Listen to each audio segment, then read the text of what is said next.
What's happening, family? Excuse me. It's Cat Sports again. Back for another afternoon with my people. Now, before I get started, let me give my usual shout out to the JBT community. It's just boxing talk. We're a group of people that just love to talk boxing. And we're always looking for others to join us. And you don't have to have a channel or a podcast or anything like that. The only requirement is you just have to love to talk boxing.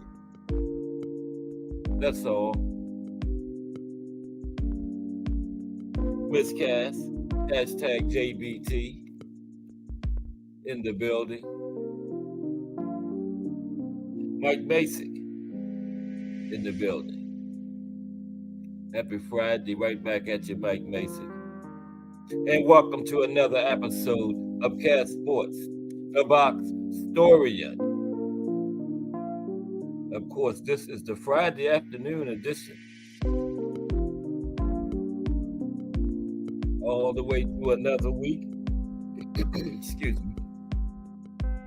Just finished eating something, went down the wrong way. Haven't got it cleared out yet.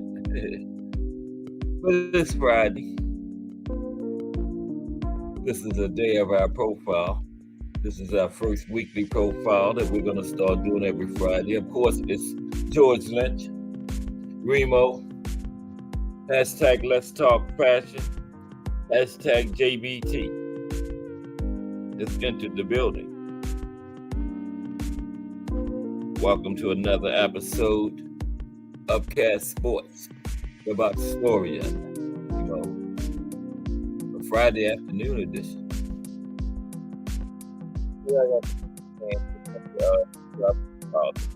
On George Dixon. He's the first black boxing champion. The first black champion of any to ever win any kind of championship. Okay, the first black person to ever win any kind of championship in sports was George Dixon. And his championship was in boxing. Yeah. And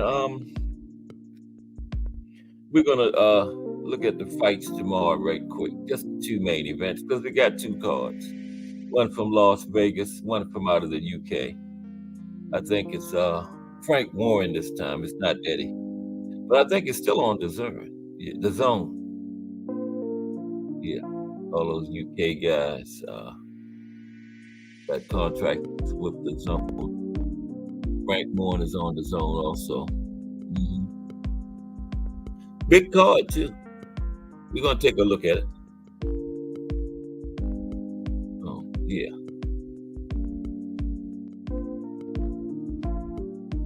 And Oscar running around talking about Jaime Munguia gonna retire Canelo. Oscar don't even believe that himself. Unless he don't bump his head or something. Things ain't gonna happen to Jaime that happened to Zerto. Remember? Oscar out here with his guys in the protection program, and as soon as they get in there with a name, remember when Zerto got in there with Bivol, what happened to him? That's what's going to happen to Jaime. Mm-hmm. But one good thing about it is we will not have to worry about that O anymore. The O will be gone, which is a good thing. because I'm tired of Jaime and that old, what is it, 40 now? 40 something and old. Haven't fought nobody.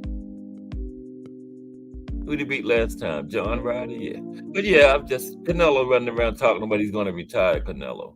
Excuse me, Oscar. Oscar would love nothing better, especially since Canelo left him high and dry. Left him with Ryan and Virgil, and who else he got over there? Kid Austin. That's it. That's all Austin got. The cupboard is bare over there, Golden Boy. Oh, he's got Zepeda though, the one that's fighting Maxie Hughes tomorrow. So yeah, Zepeda could turn into something. Man. Yeah. He's a knockout artist. 90% knockout rate.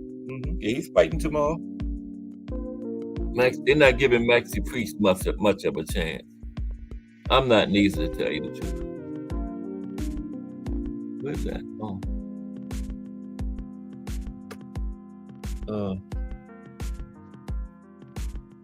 Okay. You got some popcorn out there, Miss Cass? But happy Friday, everybody. We're right up on the weekend.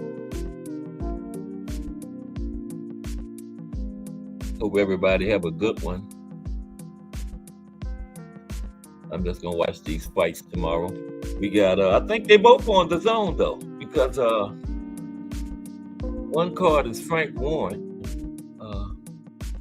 and one is Oscar. Yeah. So the zone is gonna be busy. I think Frank Warren cards are on the zone. I'm not sure. Oscar is the one with William Zepeda, and I think the other one is with Frank Warren. Yeah. Well, whatever they're on, I'm gonna find them. Me and Miss Cass gonna find them and watch them. Yeah. The zone, though, I don't know. The zone sometimes tell you you're watching on 2 different devices, all kinds of nonsense, man. And I just got the TV on. I don't know what they're talking about on 2 different devices or whatever. You got to come all the way out, go all the way back in again. Yeah. The zone is a trip. But hey, salute, Remo. But hey, it's all we got fights on them all, so we got to deal with it. I hate it when they came up with all that app nonsense. Just put this thing on TV, on ESPN or something. Even ESPN got their app. That's crazy. But we'll get to it. We're going to get busy in like about 10 minutes or so. Everybody doing okay this Friday afternoon? Time permitting, I got a little thing at the end I'm going to do on, talk about some of these good boxing venues we got, like MSG, Madison Square Garden, the MGM Grand, the Boardwalk Hall, Wembley, the O2, the AO Arena. We're going to talk about some arenas today. That could be a whole show in itself. But if I get through the profile of George Dixon, I think I will. We're going to just look at some of these arenas, red boxing venues, places that give us these good fights.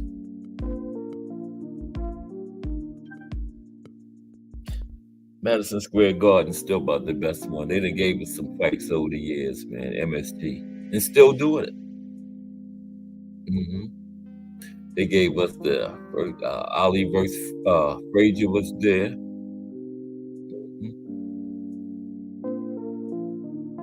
MSG go way back. Willie Pep, all them guys fighting way back in the 20s and 30s. Even Tex Ricard, the first known promoter, he had some ownership in MSG. Yeah. Plus, he owned the New York Islanders hockey team. And had some ownership in Madison Square Garden, too. Yeah. He was the Barfather and Don King. Before the Barfather and Don King was even thought of. Old Tex was doing it. Yeah. Tex Ricard. It had to be promoters before him because if you having fights, somebody got to put them together, right? He was the first known one. There's no other promoter of record on paper that anybody can name or anything before Tex Rickard. He came around in the 20s. Leading promoter back then. He had the first $2 million gate. Yeah. He was putting them together. Jack Johnson and Jim Jeffries and the other one. The one that threw the fight yesterday, remember? I talked about it. What was his name? Man, I don't know why I can't think of the guy's name. But him, yeah. And Tex didn't have that much, no competition. He didn't have a Bob Arum or Don King to go up against. Yeah, he was the man. But how was everybody this Friday afternoon? Oh yeah, Mauricio said he's keeping an eye on Ryan too, because him and Devin fighting for that WBC belt. Mauricio says he hopes Ryan can make it through the fight. He's talking to the New York State Athletic Commission about Ryan. But now Ryan has came out and said he's not going to go back on social media until after the fight. I think Mauricio might have had something to do with that. Oh, Ryan, man, keep your ass off social media. You're going to mess this whole bag up for everybody, man. I think the money is Devin and Ryan. They got Arnold Barboza in the wings, but the money is Ryan versus Devin. I think Arnold Barboza would be the better fight with Devin and Ryan, but the money is Devin and Ryan. That's what the suit's looking for that pay-per-view revenue. Not no Arnold Barboza. So I think Mauricio, he said he talked to Ryan. I think he told Ryan, look, just leave the social media alone for like another month or so, son. You only got a little over a month, And Ryan came out.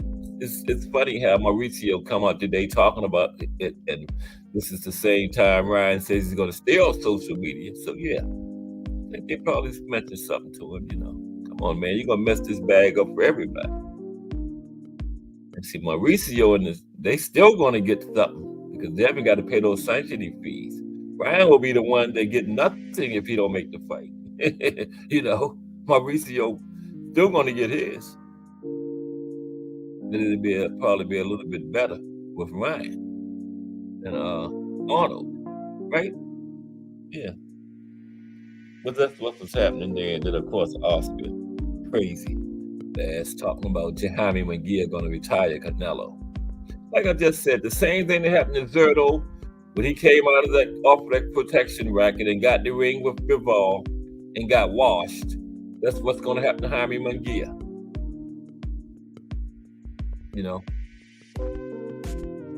Oscar's letting him go down. You know how you had your little child and then finally get to walk down the street without you holding his or her hand, your little child. So Oscar's going to let Jaime walk down the street by himself now. And he's going to get run over by that truck called Canelo. But you got to let him go, Oscar. Got to let him go. But that's what's going to happen. Yeah.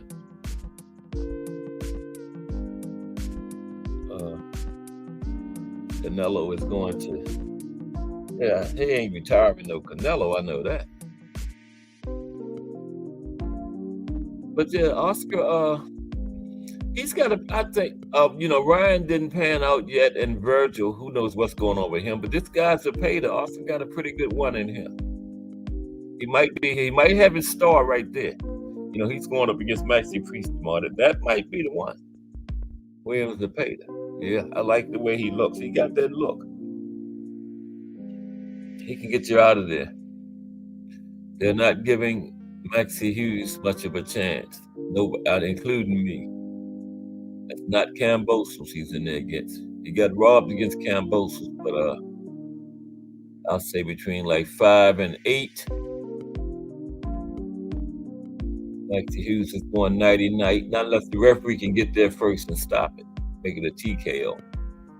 If the referee don't get there in time, it's going to be a KO. The Pater's getting them up out of there. 90% knockout rate. We're going to start in about 5 minutes. A few more people. I always try to start like 2:30. Give a few more of my people time to get in. They coming. It's always a little slow on Friday, but that's okay. Now, you like that, Remo? The part about Oscar gotta let Jaime walk down. He can't hold his head no more, Oscar. Let him go. But this one gonna get run over by the Mack truck. But you gotta let him go, Oscar. You know, sooner or later. He's 40-0. Who's it 40-0 against though? But I'll be glad. We don't have to worry about Jaime and that O anymore, man. I'm tired of that. Keep fighting these C-level fighters, and he's undefeated, 40-something and old. That's over after Cinco de Mayo. It'll be 40-something and 1. Okay. I'm actually gonna be rooting for Canelo. Yeah, that's what he's saying, Remo. He probably really does want him. And see, Tank will get him out of there because the Pater will be right up there. Because the Pater is a knockout artist too, pressure. So he'll be right there where Tank wants him at. That would be a good comeback fight for Shakur. After everybody got on Shakur about that last performance with what was it, Donald Santos? The Pater would be a good one, Remo. A good comeback matchup for Shakur to redeem himself. And I think Shakur said he's fighting in July, March, April. Yeah, that's enough time for Zepeda to get another camp in and fight. March, April, May, June, July, 4 months. Yeah. That would be an excellent comeback for Shakur, Zepeda. And they both at top rank. Yeah. Yeah, Shakur said he's coming back in July, but we don't have an opponent yet. But Zepeda would be nice. Or the other guy, what's the guy's name? The one that knocked Nakatila out, the Mexican guy, Muratalla. I would like to see him and Shakur. Somebody like that, yeah. Or, of course, the one at 130. He got beat by Conceição and they robbed him. They robbed Robson again. What's the guy's name? Nakatani, is that his name? No. That's the not Nakatani. That's the Japanese guy. You know the guy that wear the big black cowboy hat? He's a champion at 130. Okay, it won't come to me.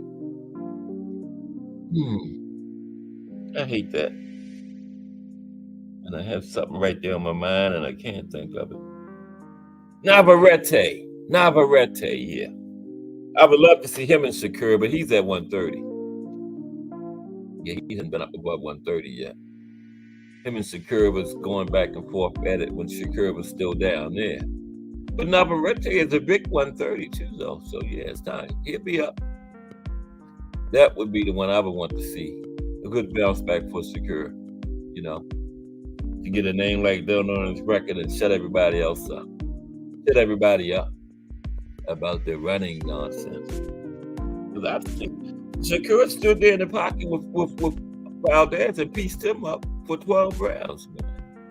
No running at all. And Valdez was a big puncher. Well, when he had that juice in him. To see the difference? After Valdez got caught, it looked completely different in there. About the PEDs.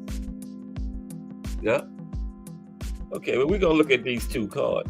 We got one from Las Vegas and we got one from the UK, Manchester. Must be in the AO arena. That's one of the arenas I got. I'm going to do a show on arenas too. That's why I shouldn't mess with them today, because that's the whole show in itself. About the arenas around the world that give us these big fights. Yeah. I might not mess with arenas today because that'd be a show for next week. I'm going to do the show on the Mafia next week too. Yeah. Yeah. Profile today is George Lynch. And yeah, Zepeda's fighting Maxie Hughes. Not Maxie Priest. I've been saying Maxie Priest all week. Nobody corrected me. Is Maxie Priest a rock group? No, it's Judas Priest is the rock group. But Maxie Priest is not the fighter. It's Maxie Hughes. Yeah. There's Al Booker. What's up, Al Booker? How are you, bro?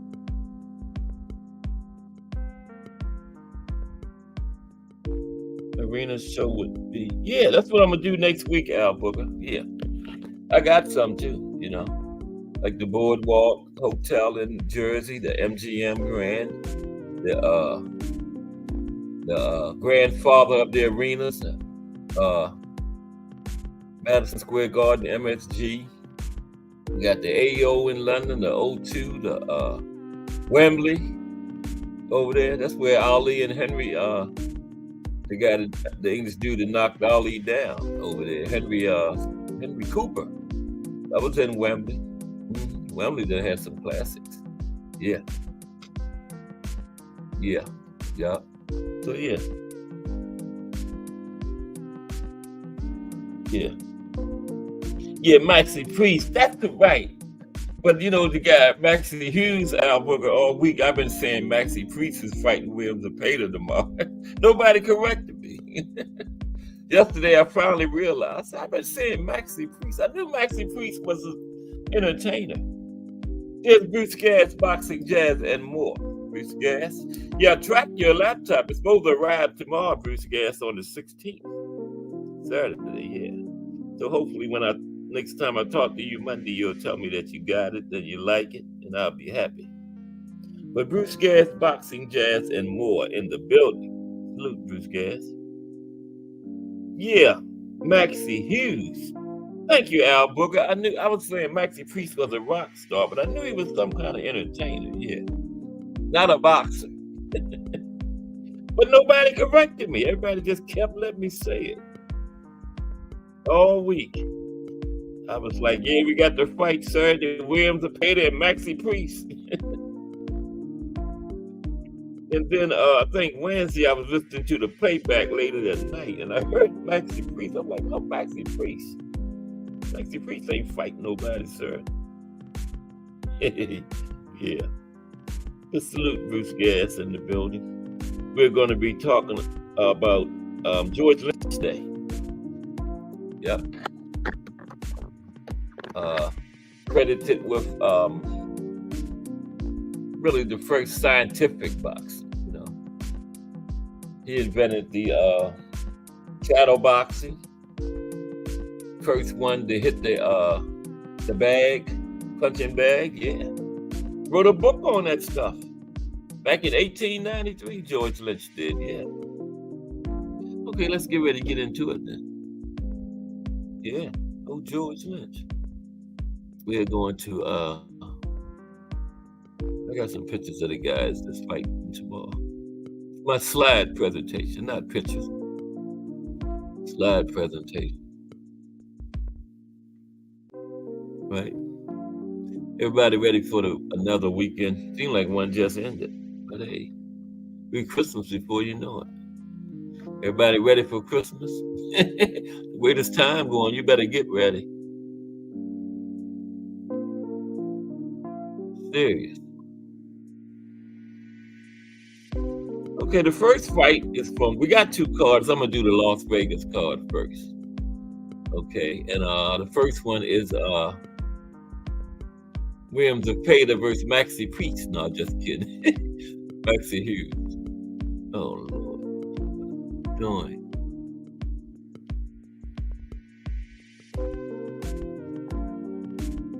What am I doing? There we go. It's back. Did anything disappear on y'all just now? Or did on me? I don't know what I hit.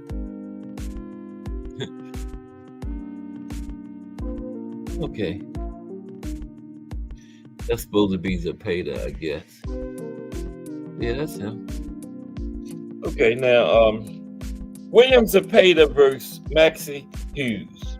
Now, Zepeda comes in at 29 and over 25 knockouts. That's right there, right at 90, like 88.something%. So I rounded off to 90% knockout rate, you know. Now, this is in the lightweight division, but it is a WBA and IBF title eliminator. So the winner will be in line for a shot. Didn't they give Tank the WBA? That's who Zepeda said he wants, and he will be in line for a shot against him if he wins. But you know how that goes. Or the winner of Loma and Kambosos, which will be the IBF champion. So the winner of this fight will be in line for a shot at WBA or the IBF strap. Okay. Now, Zepeda made his pro debut in 2015.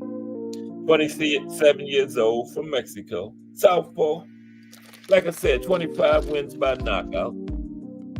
And his last fight was a knockout over Mercito Gesta in September. Yeah, we all saw that one, remember? And he has wins against some stiff competition. Has win over Jojo, Diaz, and Gesta. Looking to add Hughes as one of his victims. Lonnie Lee in the building. All right. Made it through another week, Lonnie Lee. It's the weekend again. Lonnie is home, on his way home. One of them. Salute, Lonnie. Happy Friday. We are talking, the profile this week is Friday. George Dixon. George Dixon, because I was messing his name up. I kept saying Joe Dixon. Couldn't pull it up the other day. I said, no wonder, Joe Dixon. But right now, we're going over the fight. So now, Zepeda is going up against Maxie Hughes, right? There's Maxie. Yeah, they both southpaws. It'll be southpaw. Now, Maxie Hughes turned pro in 2010. Well, he's been around for a while. Calls himself Maximus. He's a former British super featherweight, lightweight title challenger. Okay. He beat Paul Hyatt Jr. in 2021 to finally win it. But the belt was vacant. He had 2 failed attempts against Liam Bowen and Martin J. Ward. Hughes' last fight was that controversial loss to Kambosos, remember? We all saw that. He watched Kambosos. You get right up at 2:30, Lonnie. That's why I always wait till around 2:30, because I know my people is coming. Yeah, that controversial loss to Kambosos was his last fight. He should have been fighting Loma, not Kambosos. They gave him a good opponent, Zepeda. Yeah. With me, I'd rather fight Loma than Zepeda, because I'm thinking Zepeda going to get him up out of there. Nobody's giving Hughes much of a chance, including me. Now, before he got robbed against Kambosos, Hughes was on a 7-fight winning streak. Yeah, he had 7 straight. So he's supposed to be coming into this fight on an 8-fight winning streak, because he really won that one. But the judges robbed him. The ball father told him, we're trying to get Loma and Kambosos. So do what you got to do. Make sure Maxie Hughes don't win, or somebody would never judge another effing fight. That the ball father talk. But that's what happened. They robbed my man. But elsewhere on the card, Floyd Schofield is fighting Esturi Suero, lightweights. That's 10 rounds. Eric Priest going up against Jose Sanchez Charles, middleweights. That's also 10 rounds. Christian Calcrew going up against Marquise Weston, cruiserweights, 8 rounds. Joe Iriarte is fighting Levi Huezu Garcia Benitez, welterweights, couple prospects, 4 rounds. Now let's go to Birmingham, England. See what's happening over there. Real quick on the other card, then we're going to get the show started. Over to Birmingham, England. This card is headlined by Nathan Heaney going up against Brad Pauls. Heaney versus Pauls. Now, Heaney is 18-0 with 6 knockouts. Not much punch. You know, good fighter though, good boxer. Now he's been a huge ticket seller over there, bringing an army of fans with him every time he fights, right from his hometown of Stoke-on-Trent. But he had that people felt he wasn't making much progress because he had one of them off-brand belts, IBO International belt. Okay, all the way up to last year, that's what he had. Now he had coming up a couple pair of nice wins over Jack Flatley, called himself the Hitman, and Denzel Bentley. Okay, that was his last win. Good win over Bentley, because Bentley was coming off a world title challenge just before he fought. He lost it, but he was in a title fight just before he fought Heaney. That was last November, and he outscored Bentley, right? And Heaney turned pro in 2017. Now, Pauls. Now this would be Heaney's first defense. He has the British, and this is what class is this?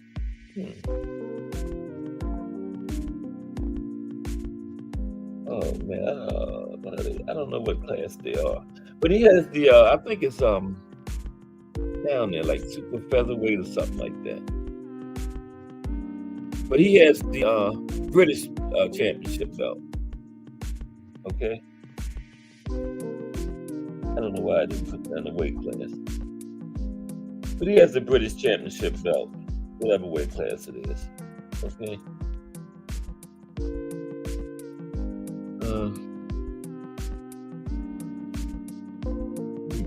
Yeah, and this is his first defense sub, and he's going up against Pauls. Pauls is 18-1 with 10 knockouts, just 1 loss, and he's also popular over there in the UK. His only loss came last February against Tyler Denny. Took a points win away from him. That was for the English title. So they got the British title, the English title, the Commonwealth title. He calls himself the New Quay Bomb. Okay. His last fight was in September. He stopped Mitchell Frierson in 8 rounds.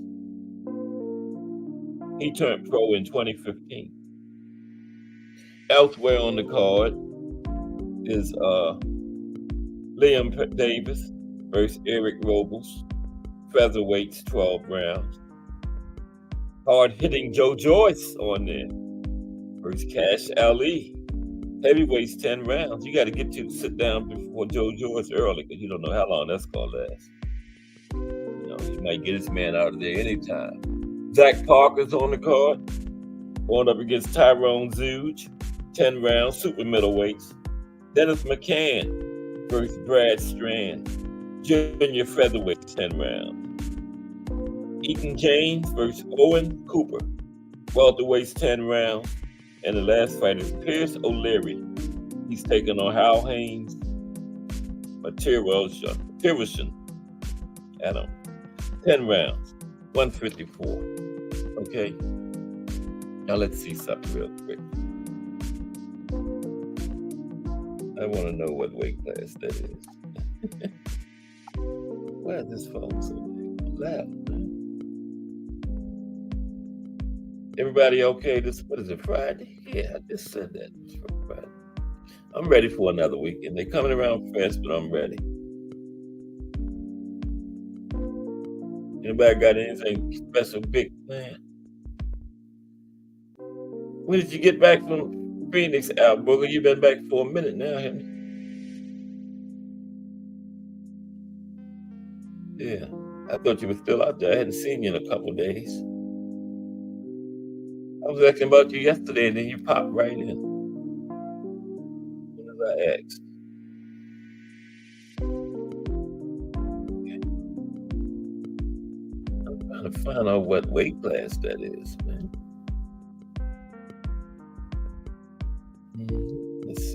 Haney verse. Here it is right here. Middleweight.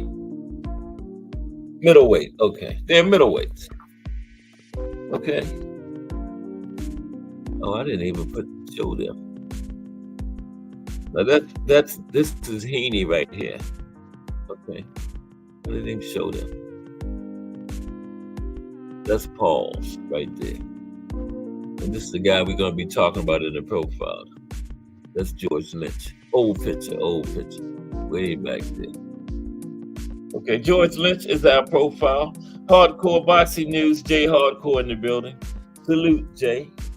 We get ready to start our profile. It's going to be one every Friday. It's George Lynch. George Dixon. It's George Dixon. That's him up there now. I don't know why I keep saying that. Yeah. Fought back, and he started in the 1800s. He was the first black boxing champion. A lot of people think it was Jack Johnson, but Jack Johnson was the first black heavyweight champion. And besides that, George Dixon was the first black athlete to win any kind of championship. You know, basketball, baseball, hockey, football, soccer, kickball, dodgeball, lacrosse. Did I say kickball?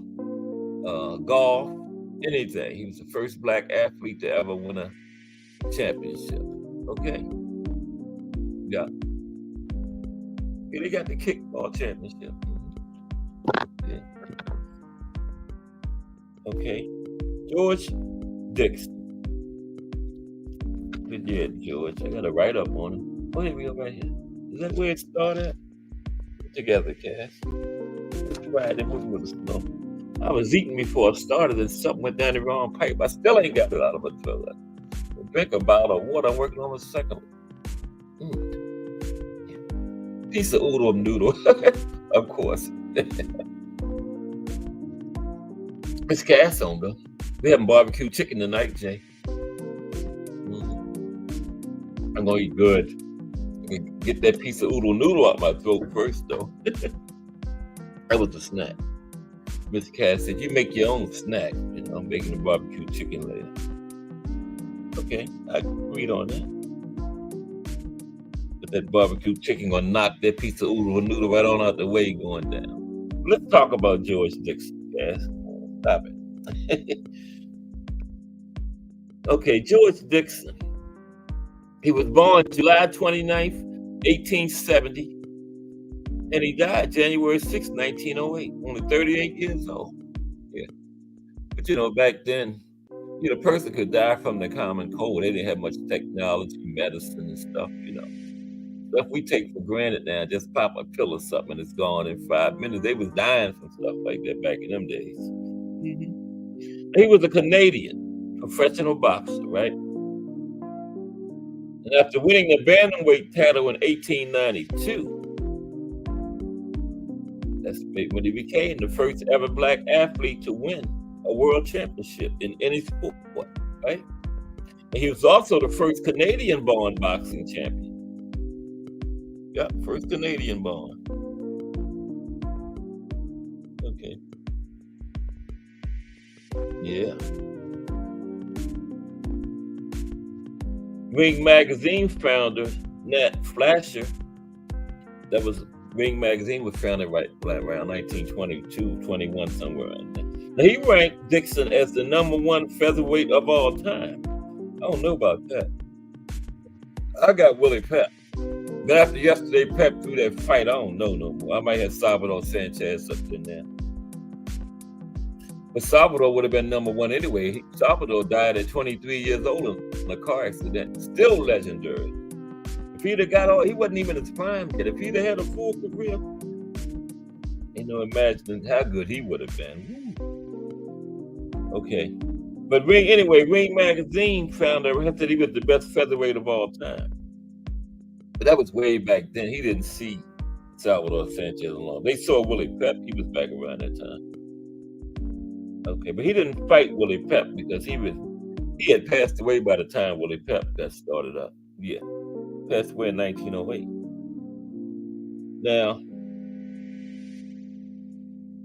he was inducted into the Canada Sports Hall of Fame in 1955, posthumously, and the Ring Magazine Hall of Fame in 1956, same thing.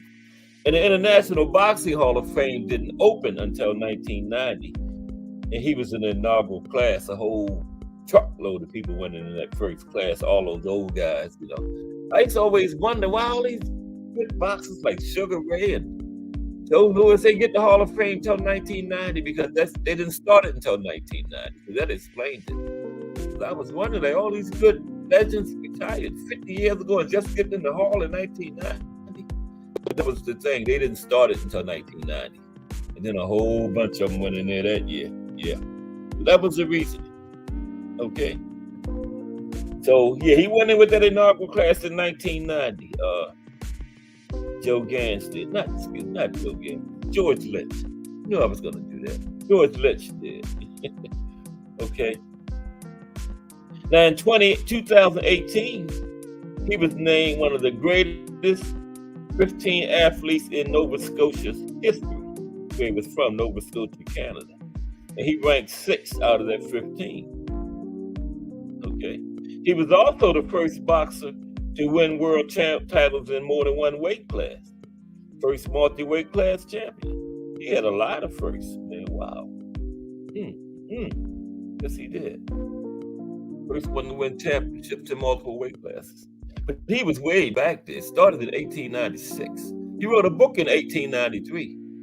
He's credited with being the first really scientific boxer, too. Because, you know, back in them days, you to start the match, you had to come toe the mark, right? In the middle. And that's where they stayed most of the fight, right there by that mark, well on the way. Now, Dixon, he put footwork, movement. He was the first scientific boxer. And he also invented shadow boxing, the punching bag. Yeah, he got credit for all that stuff. We have George Dixon.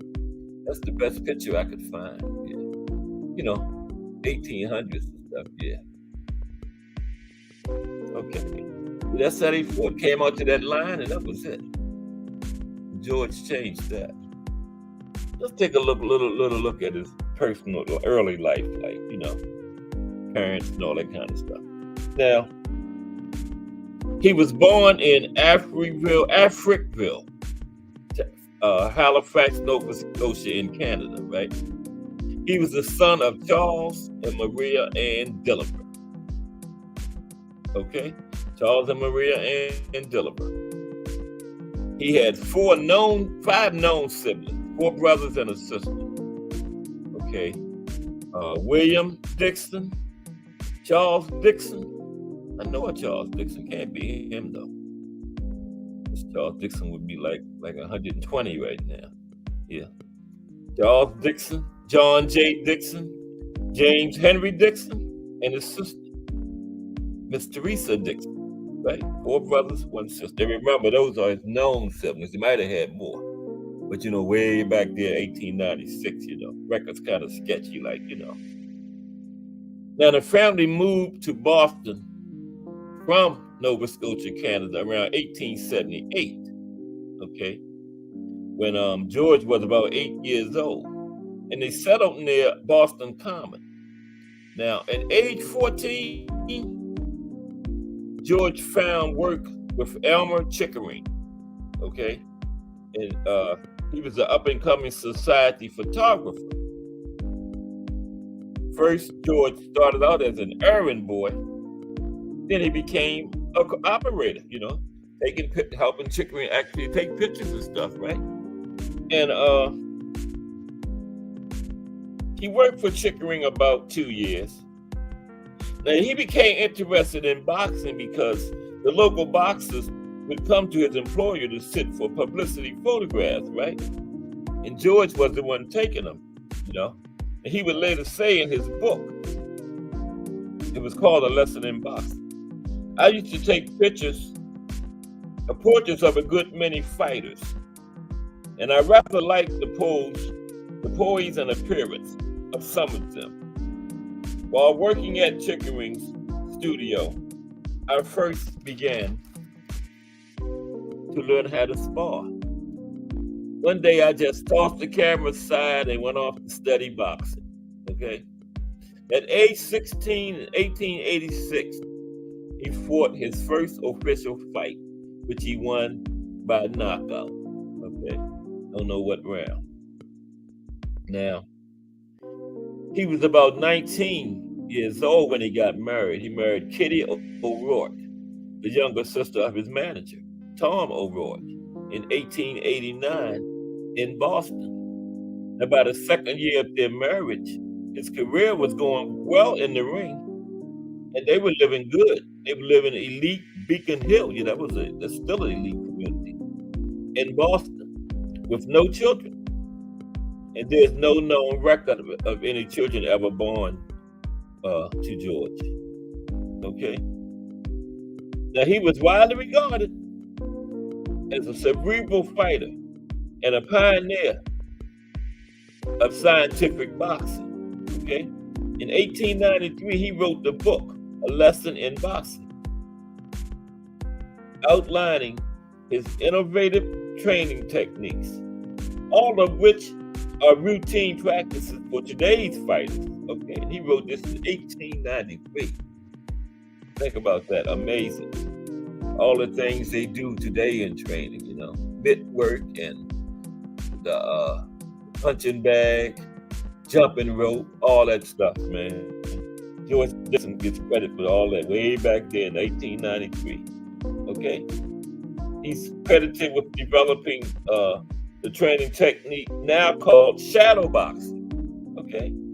He started that. Dixon, he's also thought to have been the first boxer to use the modern punching bag, okay, suspended from the ceiling. That's not a documented fact, but he's thought to be the first boxer to do that, with the punching bag suspended from the ceiling. Not the double end bag where they got with, I think it's connected to the floor and the ceiling. It's talking about the punching bag connected from the ceiling, okay? Now, Dixon was known as Little Chocolate. That was his nickname, Little Chocolate. Okay? He stood 5 feet 3.5 inches tall. And when he turned pro, he only weighed 87 pounds. Wow. I thought Jimmy Wall was bad at 97. This cat only weighed 87. Damn. There's B3. What's up, B3? I'm seeing you in the wall, bro. Oh, you back in Boston? Oh, back then. Okay, yeah, it was. Living in Boston back then was dangerous. And he married his wife. Last name was O'Rourke. It was his manager's little sister. There wasn't no black managers back then, so it looked like he married a white woman living up there in Boston. Woo. That was a double whammy for him. But he made it, yeah. But you're right, B3, yeah. But good to see you, B3, in the building. Yeah. Okay. Where was I? Yeah. When he started, he was 87 pounds, man. But see, back then, I think anything under 126 was like one entire weight class. They didn't have a band. They didn't have no juniors and supers and all that, right? I think they might have called it flyweight. Anything under 126 fought in the same weight class for a while back then, yeah. And he was 87. Like I said, I thought Jimmy Wall was something at 97 when he started. This cat was 87 pounds. So no wonder he started footwork and stuff. Coming out there towing that mark against them bigger guys just standing there wailing away. George was like, oh no. I'm gonna invent movement. Forget standing there towing that mark. Yeah, I don't blame him. 87 pounds. Yeah, so George said, I'm gonna be scientific. I'm gonna invent the sweet science of a part of it. Yeah, blame 87 pounds, yeah. Now he won the world bantamweight title on May 10th, 1888, right? After a fight against Tommy Spider Kelly. and was officially considered the champion after knocking out Nuke Wallace of England. No, Nuke Wallace of England in 18 rounds, 2 years after he beat Wallace on June 27th, 1890. Excuse me for 1 minute. Take me a drink. Excuse the paper writing. They're my notes. They're my notes. I'm sorry. I rattled it too fast. There we go. Yeah. Joe Dixon.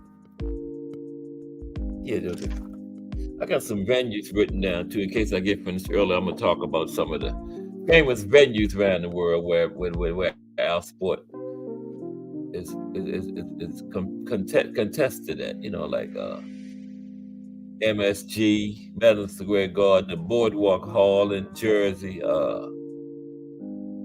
MGM Grand out there in Vegas, Caesar's Palace, Wembley Arena, the O2, the AO, you know. Even had boxing at the Great Western Forum out there in home of the Lakers. A lot of these places have corporate names now, you know. Not what we would call them back in the day, but you know, I go by the old names because I think the Great Western Forum got some kind of corporate name now, like Alka-Seltzer Arena or something, you know, some product. Not the Alka-Seltzer Arena, but that's an example. You know what I mean? Yeah. Now, yeah, he became he got his first title in 1888, right? Remember, he was the first one to win in 2 weight divisions. Now that was bantamweight. Bantamweight, yeah. Okay. Now, it took him 18 rounds. On May 31st, 1891, he retained his bantamweight crown by beating Cal McCarthy in 22 rounds. Then he moved up to featherweight division, where he won the world title by beating England's Fred Johnson. It must have been a little bit earlier when I referred to all of them being one weight class. It must have been an early period before him. Okay, I had it a little later than it actually was probably, because as you can see, the weight class was in effect at that point. So he moved up to strawweight, right? Okay. Yeah, keep on.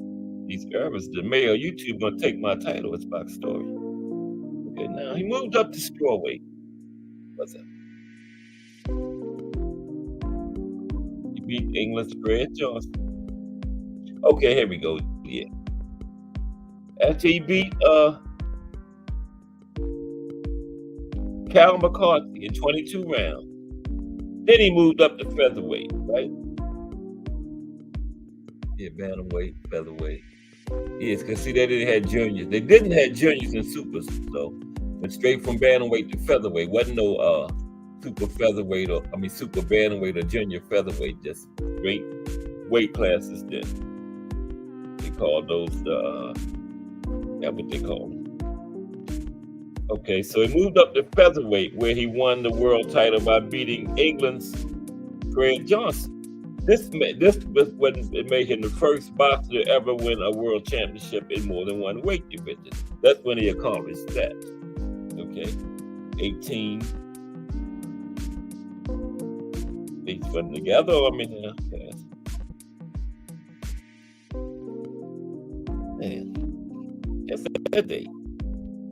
1891. Yeah, 1891. Right. He became a 2-division world champion. Okay. Now, while he held that title, Dixon established a vaudeville troupe he called the George Dixon Specialty Company, which toured Canada and the United States. It appeared at venues such as the Naylor Opera House in Terre Haute, Indiana, in 1894, and similar other venues like it. Then on October 4th, 1897, he lost the title by decision in a rematch with Solly Smith, okay, who he had previously defeated by 7th round knockout. So the guy he had previously knocked him out, this time the guy beat him and took his title from him. Yeah. Then he lost a close fight to the British featherweight champion, Ben Jordan, on July 1st, 1898, at New York's Lenox Club in a classic 25-round points decision by referee Charlie White. The referee was doing the judging. Okay. Now, according to the San Francisco Chronicle, Dixon did the leading, but unlike many of those who had previously met the little colored fighter, Jordan went at him and mixed it all away. That was the San Francisco Chronicle. Now, the fight was close, and many people believed a draw would have been better, but they gave it to the other guy. Okay, Jordan. Now, Jordan was down on his hands and knees in the 7th round from a blow by Dixon, but the fight contained relatively few knockdowns and no 8 counts. And the fight ended with a flurry by Dixon, but the referee did not feel it was adequate enough to give him the decision, right? And the Chronicle actually believed Dixon had the edge in the fight. The Los Angeles Times also agreed the fight was close, and that both men fought well, and there was little to choose between them. So that's why it probably should have been a draw. And then at that point, Dixon was in talks to face champion Solly Smith in a trilogy, 3rd meeting. However, Smith lost the world title before they could meet in a surprising upset against Dave Sullivan, right? The fight was stopped in the 5th round after Smith sustained a broken arm. Ooh, that must have been some rough action. A broken arm. Man. So Dixon instead turned his attention to the newly crowned champion Sullivan. And on November 11th, 1898, he beat Sullivan to reclaim the featherweight title. Okay. And the fight, get this, it was a 10th round disqualification at New York's Lenox Club. Okay. Sullivan had only had the title for 46 days. Now, the disqualification came from this. At the time of the fight, the betting favored Dixon, but was close and briefly went to even odds. Now, for 9 rounds in front of 8,000 spectators, that was a lot for that time, Dixon had the advantage. Okay, this is how Sullivan got disqualified. In the final round, Sullivan's brother, Jack, just walked into the ring 2 times to speak to the referee, right? He didn't do that. But you know, what that was around at that time was a lot of racism and violence and stuff, you know. And he tried to get in there and convince the referee to, I guess, go against, because the referees was doing the judging, then to go against Dixon. But instead, the referee disqualified his ass. He's gonna get in the ring talking to the referee. Come on, man. I know his brother was mad at him. So Dixon wins that one by disqualification, right? Yeah. I would have whipped his ass. My own brother, I would have started beating his ass in the ring. You're gonna get in the ring and get me disqualified. Oh man. That's crazy. So anyway, Dixon, what was this featherweight? Dixon got that one back from Sullivan. Okay.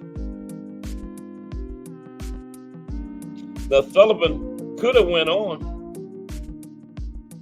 So he still would have most likely still lost the fight, like I said.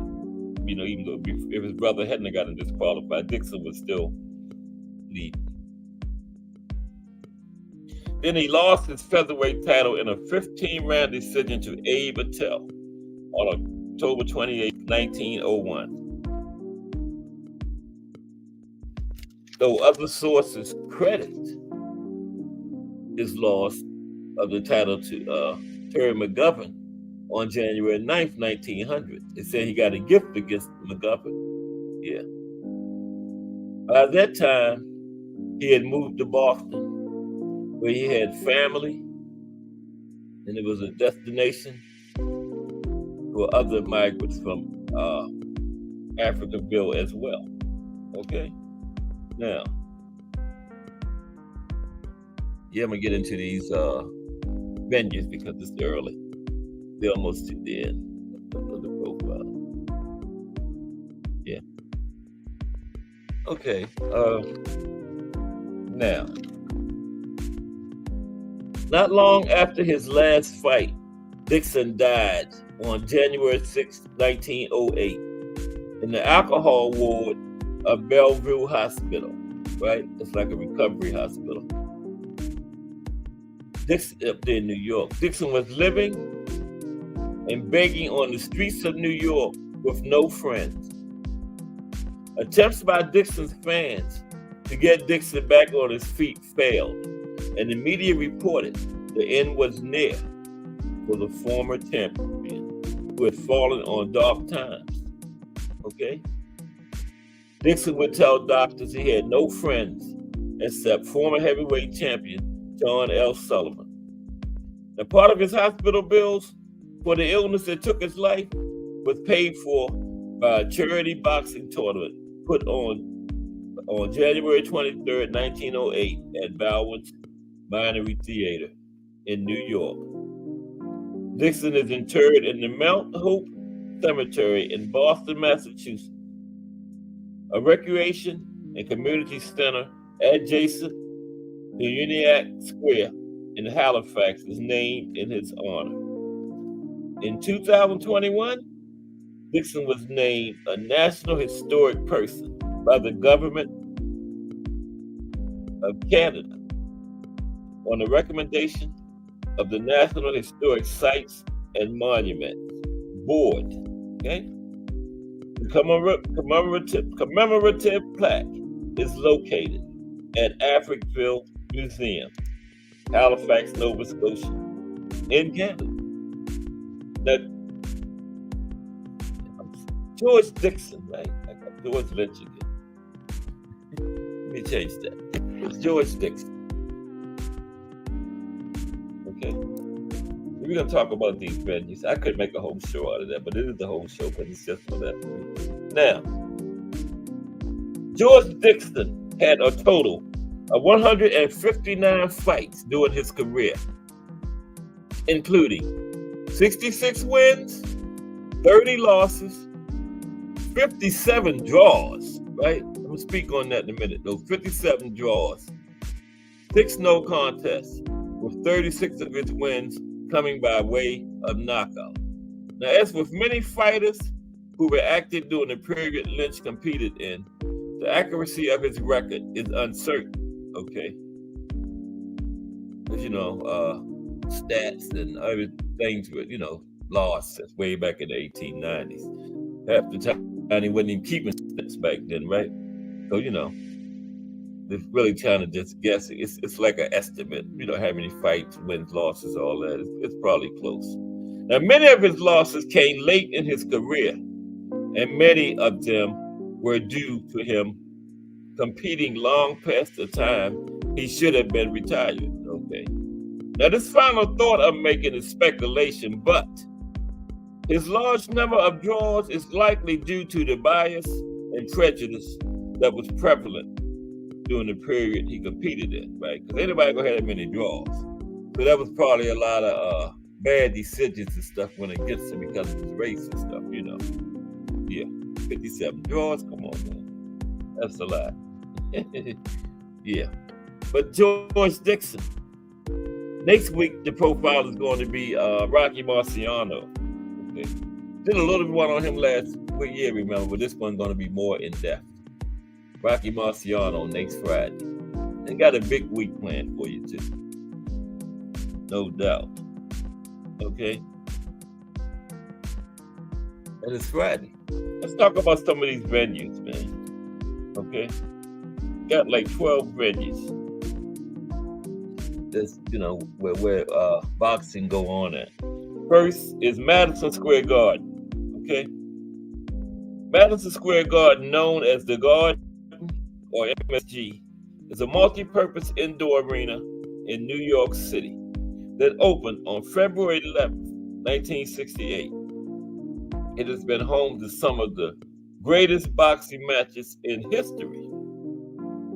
Located in America, in the middle of Manhattan, it quickly became known as the world's most famous arena due to its rich history of events. Okay, here's 5 of the great fights we got there. Muhammad Ali versus Joe Frazier won. One of the Jake LaMotta's versus Sugar Ray Robinson. I think it was a couple of them there. Joe Louis versus Rocky Marciano was at the Garden. Lennox Lewis versus Evander Holyfield was there. And Bernard Hopkins versus Felix Trinidad was also in the Garden. Okay. I'll drop the link later on today too.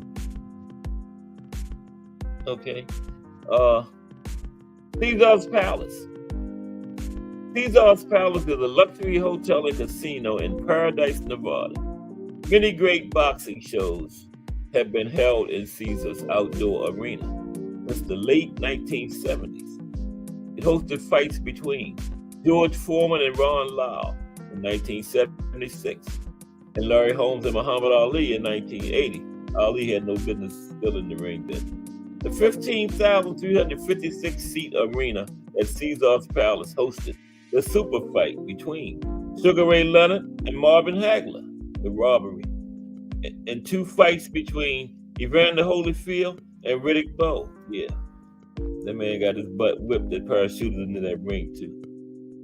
They were contested there. Holyfield and Bowe, both of them. Evander Holyfield versus Michael Moorer, 1994. WBA, IBF, and Lineal Heavyweight Championship also took place at Caesar's Palace. In 2004, Vladimir Klitschko and Jeff Lacey headlined the Showtime card at the then new Palace Outdoor Amphitheater. Okay, the Outdoor Amphitheater was new then. Okay, the Boardwalk Hall in Atlantic City. Did you know the Boardwalk Hall was declared a U.S. National Historical Landmark in 1987? That's one of the few surviving buildings from the city's early heyday as a seaside resort. And it was home to some great boxing over the years too. Boardwalk Hall. Okay. MGM Grand. Did you know the MGM Grand had 30 floors in the main building, and it's 293 feet high? Until MGM Grand featured a glass-sided 5,000 square foot lion habitat inside the casino area. Did you know that? In which up to 6 lions were shown daily from 1999 to 2012. Yeah. And also some great fights there. Many Floyd Mayweather fights. Still putting them on out there. Wasn't that where Crawford and Spence was at? MGM? Is that where Canelo and Jaime Munguia is going to be at? Or is that in Mexico somewhere? I'm not sure where Canelo and Jaime is at, to tell you the truth. I don't think they said that. Okay, the Great Western Forum. The forum was purchased by the Madison Square Garden Company, MSG owners of Madison Square Garden, for $23.5 million. On September 24th, 2014, the forum was listed as on the National Register of Historic Places. The liquor still play there? Not sure. Olympic Stadium in Detroit. Detroit Olympia, also known as Olympic Stadium, was a multi-purpose arena in Detroit, nicknamed the Old Red Barn. It was best known It's the home of the Detroit Red Wings of the National Hockey League. Plaza Mexico. Plaza Mexico incorporated the design and style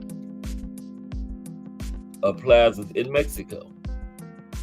The mall was developed and is currently owned by Korean investors. It hosts cultural festivals, boxing, and performances such as El Grito de la Independence and Cinco de Mayo festivities. York Hall in London. The likes of Anthony Joshua and Tyson Fury performs at this venue. Both men won Amateur Boxing Association Super Heavyweight crowns at the York Hall venue, and also have boxed there professionally. Joshua won 2 ABA Super Heavyweight titles with Frenchley ABC, the first of which was at the York Hall in 2010. Thomas and Mack Center. The old Thomas Mack Center. The Thomas Mack Center was named for 2 prominent Las Vegas bankers, E. Perry Thomas and Jerome Mack, who established the original land foundation and donated $500,000 for feasibility studies and the initial architectural underings. Wembley Arena. In October 1976, the Empire Pool was awarded Grade 2 listed status, protecting it and recognizing it as a building of special architectural interest, technological, innovative, and virtuosity. On February 1st, 1978, the Empire Pool was renamed Wembley Arena, and the rest is history. Over the years, the building has been synonymous with boxing, hosting some of the biggest fights in Europe, including Ali versus Cooper, Muhammad Ali versus Henry Cooper, Oliver McCall versus Frank Bruno, Carl Froch versus Charles Groves, Anthony Joshua versus Vladimir Klitschko, Tyson Fury versus Dillian White. In June 2014, the building was renamed SSE Arena. That's some kind of corporate name. But the boxing fans, it will always be Wembley Arena. Right. Yeah, we're going to drop the link in a few minutes. If somebody want to chop it up or chop it down. Oh, T-Mobile V3, okay. T-Mobile. Yeah, I'm going to do a show on arenas next week, a little more in depth with the big historic fights that was at them and all that. It's just a little brief thing. But that's coming next week. And got another big week planned. Another show on the Mafia and boxing coming next week. The show on the arenas, more in depth, and some of the biggest fights at these arenas. It's just a little something here. Kill some time. And also, the profile is Rocky Marciano next Friday. Yeah, The Rock. I did want on him last year, but it wasn't in depth like I'm going to do now. Yeah. So yeah, big week planned next week. Okay. And we still got like a half hour left in this week. So don't go away. Finish this off, then I'm going to drop the link. Where am I? Wembley, right? Okay. Next is the O2 Arena. Is the O2 next? Yeah, O2. Yeah, I'm going to do all these history and everything on all these arenas one day next week. So that's going to be good. Like Al Booker said, that's going to be a Friday show on the arenas.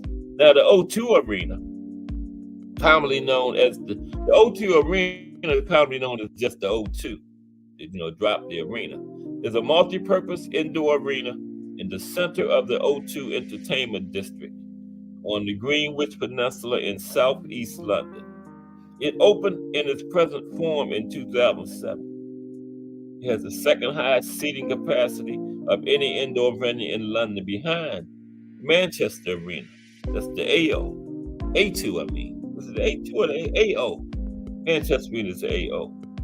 Now the venue hosted the first this is still the O2. The O2 hosted the first all-female boxing card in the UK, headlined by Clarissa Shields versus Savannah Marshall. Remember that? Was that 22 or 23? I can't remember. That wasn't last year. That had to been the year before last. Yeah, that was 22, I think. And then last but certainly not least is the AO. The AO Arena. That's the Manchester, better known as the AO. Manchester Arena, better known as the AO, is an indoor arena in Manchester, England. Immediately north of the city center and partly above Manchester Victoria Station. Okay. The arena has the biggest seating capacity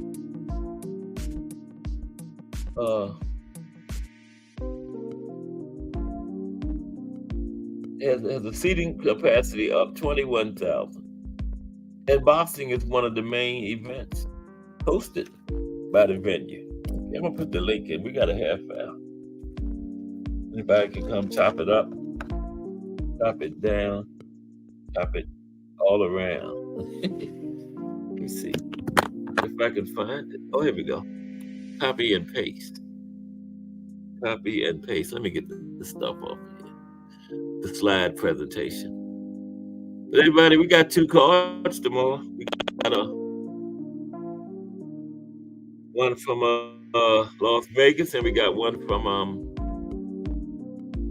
the UK. What is that? Yeah, one from Vegas, one from the UK. I think it's Frank Warren, one from the UK, and the other one is, wait a minute, Oscar.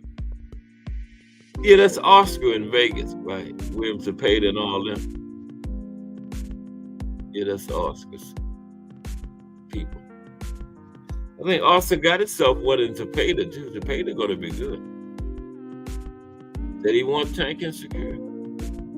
That it's a WBA and IBF eliminator. I know that much. And I know Tank said he didn't want the WBA, but hey, I think they're trying to give it to him. They want them sanctioning fees. Just like they getting the Canelo sanctioning fees, they want them Tank sanctioning fees too. Can't blame them.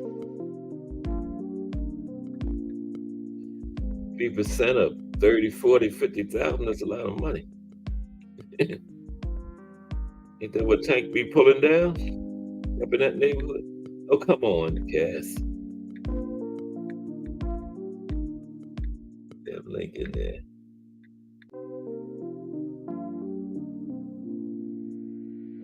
Yeah, we got a half hour. Where's everybody at today?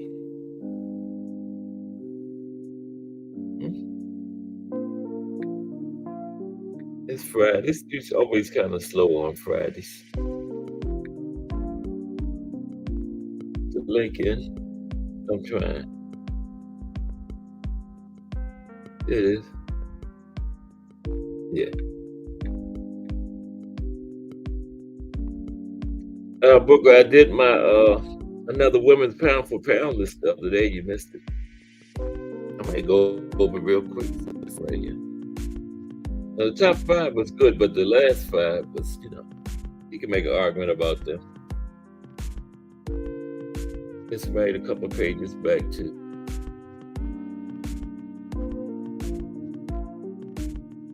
Yeah. Let me see if I can find it. Oh, Lord. That's on the wrong screen, buddy. I copied, then I paste, and there it is. Well, I can't get back to my comments. There I go. Okay, yeah, I'm gonna see if I can find this pound for pound, so Al Booker can disagree with me. Is that it? Yeah. Yeah. Okay, let's see. What day was that? I just saw it. That was after the test. test was last Friday, right? Billy Zane, Joseph Parker, that was Saturday, right? I'm trying to find. Yeah, we got a big week planned next week, so make sure y'all be here for it. Oh yeah, I got it. Here's my pound for pound list right here. Number 1 is the GOAT, Clarissa Shields. Okay,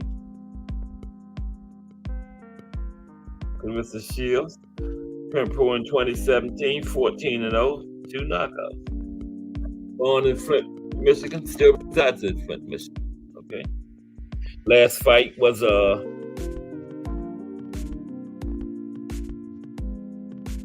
Maricela Cornejo.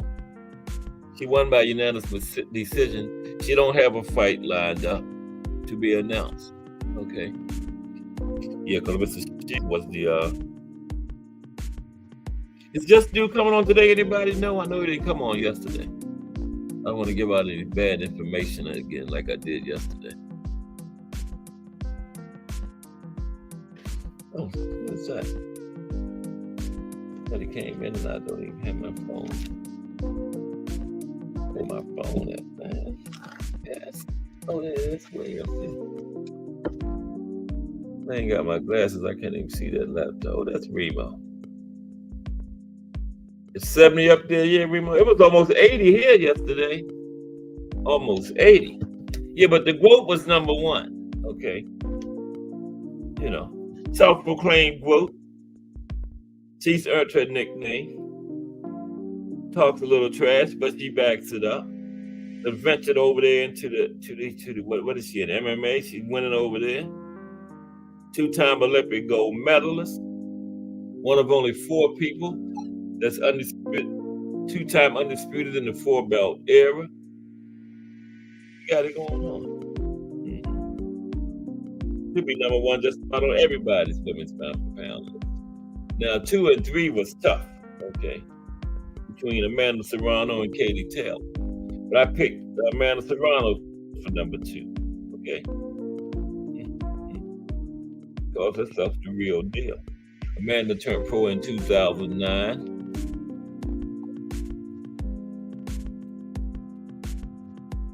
Her last fight was Danila Ramos with their 12 3-minute rounds. And she had another 12 3-minute rounds fight scheduled for a couple of weeks ago, but she got hurt. Hadn't been rescheduled yet. Everybody always ranting and raving about Manny's 8th division. Amanda got 7 divisions. Champions in 7 divisions. And she could pass Manny. Manny's retired, but Amanda is still fighting. So she could get 9. So they're going to start to talk about her if she passed Manny, right? Yeah. The real deal.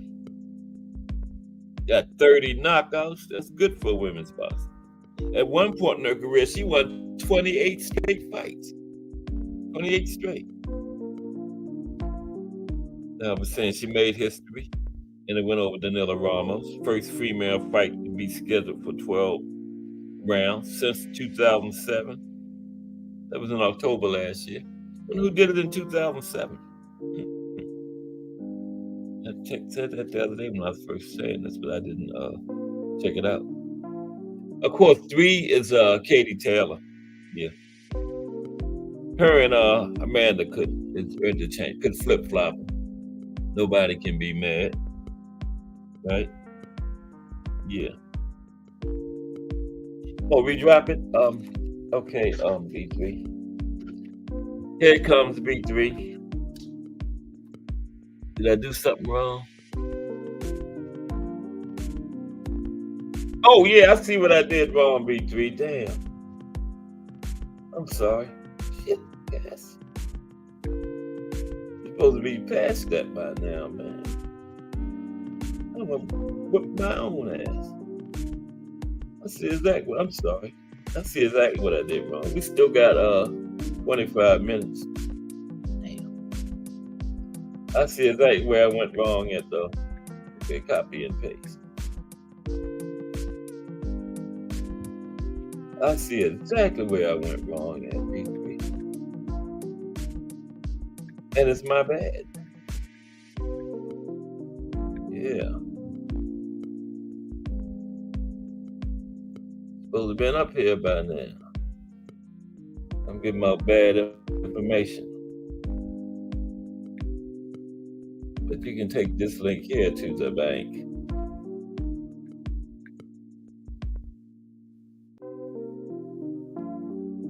Sorry about that. I see exactly what I did, though. At least I know what I did. Let me see. Copy and paste, Kurt.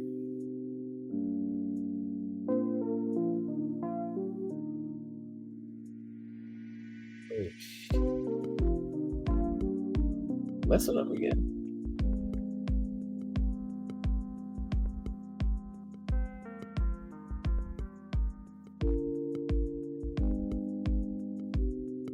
Yeah, there we go. Yes, I know exactly where I went wrong at that last one. Yeah. Take that one to the bank. Oh, Lord. Yeah. Yeah, there you go. It's Remo. What's up, Remo? Big dog. Yeah, What's going on? no, not too much. Yeah, I see where I went wrong. Who was that saying we dropped? Was that you? Oh, that was B3. Ain't nothing happening, Remo. What's up with you? Man, I wanted to come in here and make sure that you heard that I gave you your flowers this morning, man. Jay tried to stump us with a little quiz, a little trick question. This morning? About yeah. He asked us has And Floyd Jay's? Mayweather ever? Yeah, he said if Floyd Mayweather ever got dropped, and I knew the answer right away. I said, he said, man, he said you sharp, and I was like, man, you gotta go play by the class, man. You the teacher. Yeah, he got dropped. Yeah, no, I'm saying I was telling him that I got the answer from being in your show. Oh, you did? Okay. Hey, give me your flowers. That's all, brother. Oh, I appreciate it. No problem, man. How's everything? Actually, it was somebody else that dropped him, but they didn't get credit for it. But I can't remember who it was. What? That was Zab. Zab, right. He should have had 2 drops. But he didn't. One of them, Zab didn't get credit for it, right? Yeah. That's right. What's up, what's good? What's good, Cass? What up, Remo? What up, man? I was about to say Zab career is underrated. I think the viral stinky leg moment, and then that kind of hurt him a little bit. But Zab is one of the toughest, sturdiest, B-sides I really can think of. When you talk about fighting like one of the pound for pound number one. Mm-hmm. So like when I could compare Zab as I probably put him as the top one. You know what I'm saying? Other than, if y'all can think of anybody, let me know. You said top B-side? Yeah, for Floyd, let's say Floyd the number one pound for pound. Yeah. Being at the top of the game, to fight Zab. Zab was at the top of the game as well. You know what I'm saying? Both of them was at their prime. And a lot of times nowadays, we don't even get guys in their prime, let alone some of these fights nowadays, these guys is pushing through because it's big money. So, and maybe somebody else, but I'm just saying Oscar De La Hoya probably, you would know, Cass, maybe somebody somebody Oscar fought when he was on top that was really, really one of the top guys, maybe Trinidad. Yeah, that's who I was thinking, B3, Trinidad. When you said that's the first name popped in was Trinidad. Yeah. Yeah, Trinidad. Let me ask you, are we gonna as a community, as boxing fans, are we gonna discredit Loma? You know what I'm saying? Are we gonna is he gonna be discredited? What you mean? For what? In the sense of his all-time status because he has these losses. I put Loma right there with Tank and Shakur right now. At lightweight over anybody other than Tank and Shakur at lightweight B3 right now.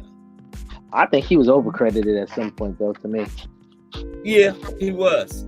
because he had a really great amateur career, and that was the selling point of his whole thing. Oh, this is this great amateur, and then he came and kind of lost a lot to the dudes that, you know, if he's the guy. It started with Theo Haney, like, you know what I'm saying? Those are the young guys that were showing him, like, all right, you know, there's levels to this shit. Yeah. He was kind of overrated, but that still don't take away from how good he really was. He still was a good fighter, though. They made him a little more than he was, you know. They hyped him up. And they kind of turned people against him, B3. You know what I mean? Yeah, they tried to say he was up there with Muhammad Ali and Sugar Ray. All that kind of stuff. That's what turned people against him, yeah. I think he's given I think that what hasn't been really said when it comes to the whole Loma shit is that he's been given a lot of opportunity with a very limited number of fights. That's true. And over. These you got dudes like Boots who can't even get somebody to fight. I know. You know, have an actual title fight to show how good he is. He was basically like he was the son of his promoter, like, you know. Yeah, and give him chance after chance until he got a title. Like, they're gonna make sure you get a title, you know. Exactly.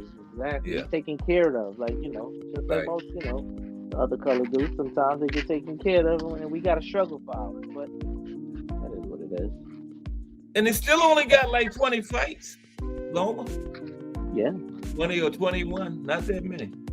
But all Eastern Europeans, they like Bivol, Better Be, they all don't have that many. All of them do that, though. You know, they come in late. Get fast tracked. Most of them are older when they come in, yeah. Y'all, when I look at it, I gotta look at it like this, from this perspective. Loma literally moved up multiple weight classes, and he fought the top young guys at the weight class, you know, outside of Tank Davis. So when you look at that, I can't really, and it was close fight. For one, it was close fight, so that's how the fights played out. But on top of that, another thing is that a lot of guys, we got to give credit for guys for taking these fights. Like even Canelo, I mean, maybe he weight drained, maybe Floyd weight drained Canelo a little bit, maybe not, but that was still a risky fight for him to take. So for Loma to be okay with moving up in weight and still getting in there with guys that's bigger than him, like Tio and Devin, and then they really keep it a buck. They really edge decisions over Loma. Yeah. So I was thinking in my mind, and let me ask y'all this: if you had to rank these two fighters right now, let's say in an all-time, based on what they've done, who would you put on top? And I was thinking Loma and Inoue. Well, that's a good one then. They kind of at the same like fast track right now. Loma and good anyway. Loma, I would put Loma on top.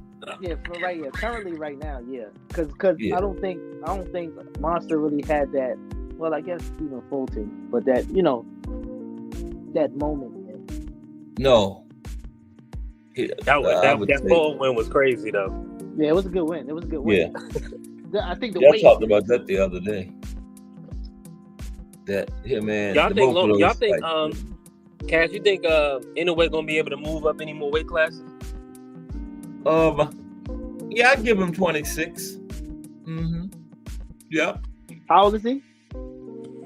I think he about 31, if I'm not mistaken. Yeah. No, right around 30. I think he's the same age as Tank, honestly. Is he? I thought he was 30. He a little older. I thought he was at least 30. But they right there together. Yeah. So Tank 29, right? I believe. Yep. I think Inoue can go up another one. I think so. I could actually see him at 30. I think 30. Me too. Me too. Yeah. I don't think we'll ever see him in Tank. No way.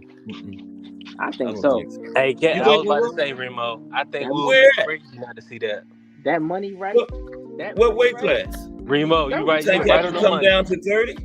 30. Yeah, I think so. Remember, he made. Oh my! Did you see where he at right now? And he don't even got a fight. His fight 2 months out and Yeah, at the minimum. He I just saw came that. in. Yeah. He came What in was he, at 138 or something? Yeah.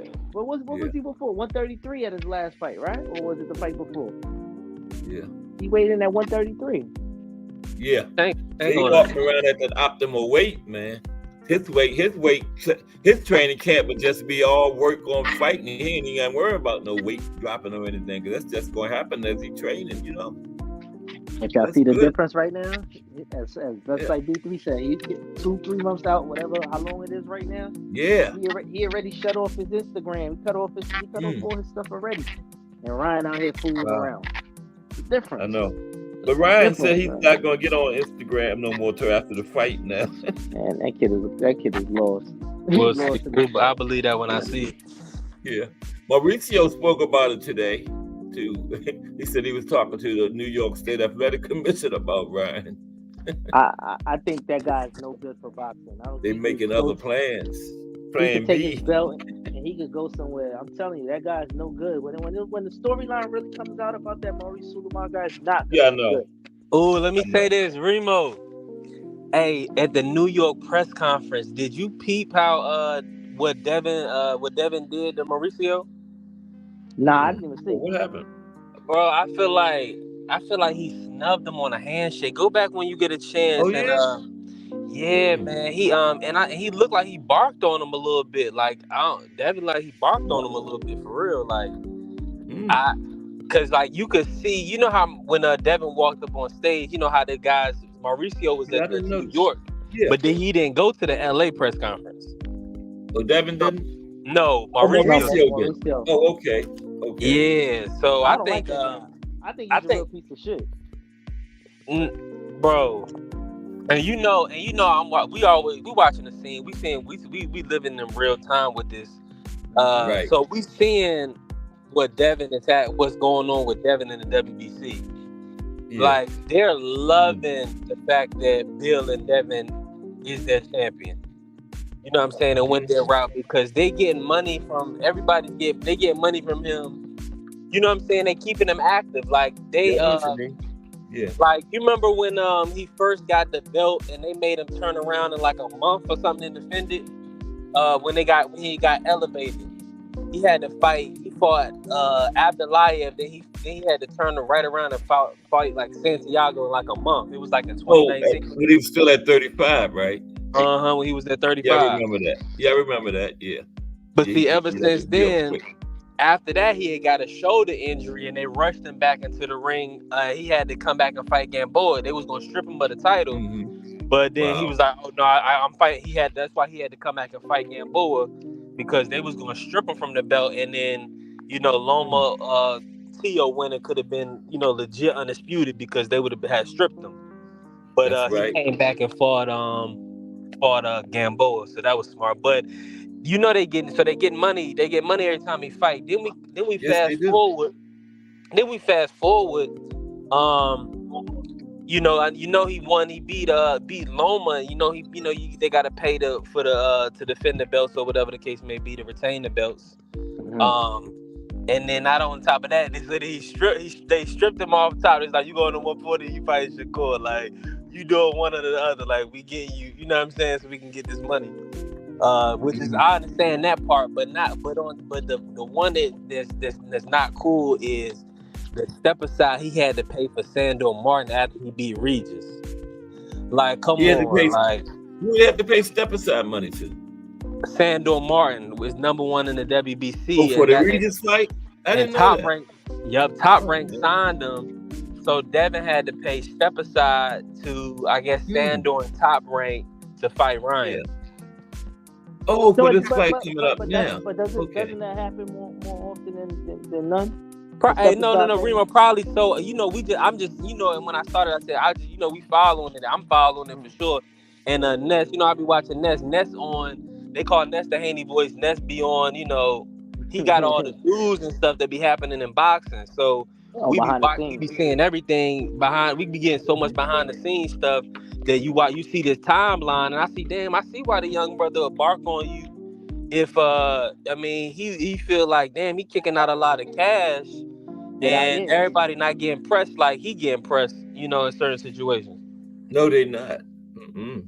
You know what? Because Because if that's the case, Jamal Charlo should be paying Adamas, you know, crazy money not to have already, you know. Yep. Not even that. Not he even still that. got their belt. Yeah. He should have been stripped. Way before now. And they gave him the option to keep it off of emotions. Like that was an emotional decision by the WBC. They didn't give, like I say, they didn't give Devin those options. Like it's like, listen, you either fight or we strip you. They treat him rough. They do treat him rough. Yeah, they definitely had treated Devin rough. Yeah, no doubt. I think that's because of his dad, more than anything. But and you remember a few years back, the video about Mauricio had mentioned something about Devin after the day of the fight coming in heavy. You remember that? Yeah. So that came out a few years ago. But another thing I was gonna say about Adamas is it was a few years back. He had went to the convention, and I don't know if he got if he was already being looked out for or whatever. But he told them that he wanted to win the belt in the ring, almost as he didn't kind of want them to rule on stripping Charlo. This is a couple conventions ago, and that was his sentiment. He wanted to win the belt in the ring. So I don't know if somebody gave him bad advice or he got his palms greased. Allegedly, I don't know why he would do that, but.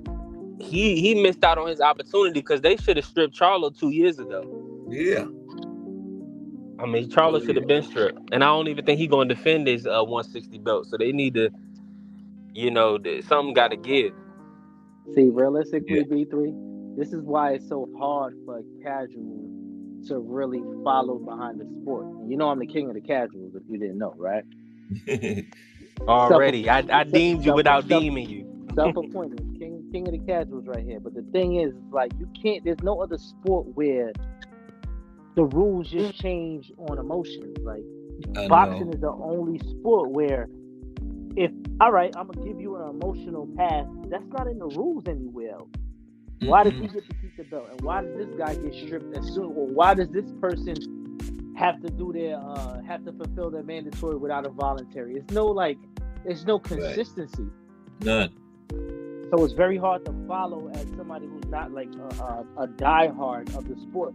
To be honest with you, like girls who watch the sport, they don't give a damn who got the belt. They don't care they don't even know what belt exists. They just want to see their favorite fighter punch somebody else in the face and have a lit time.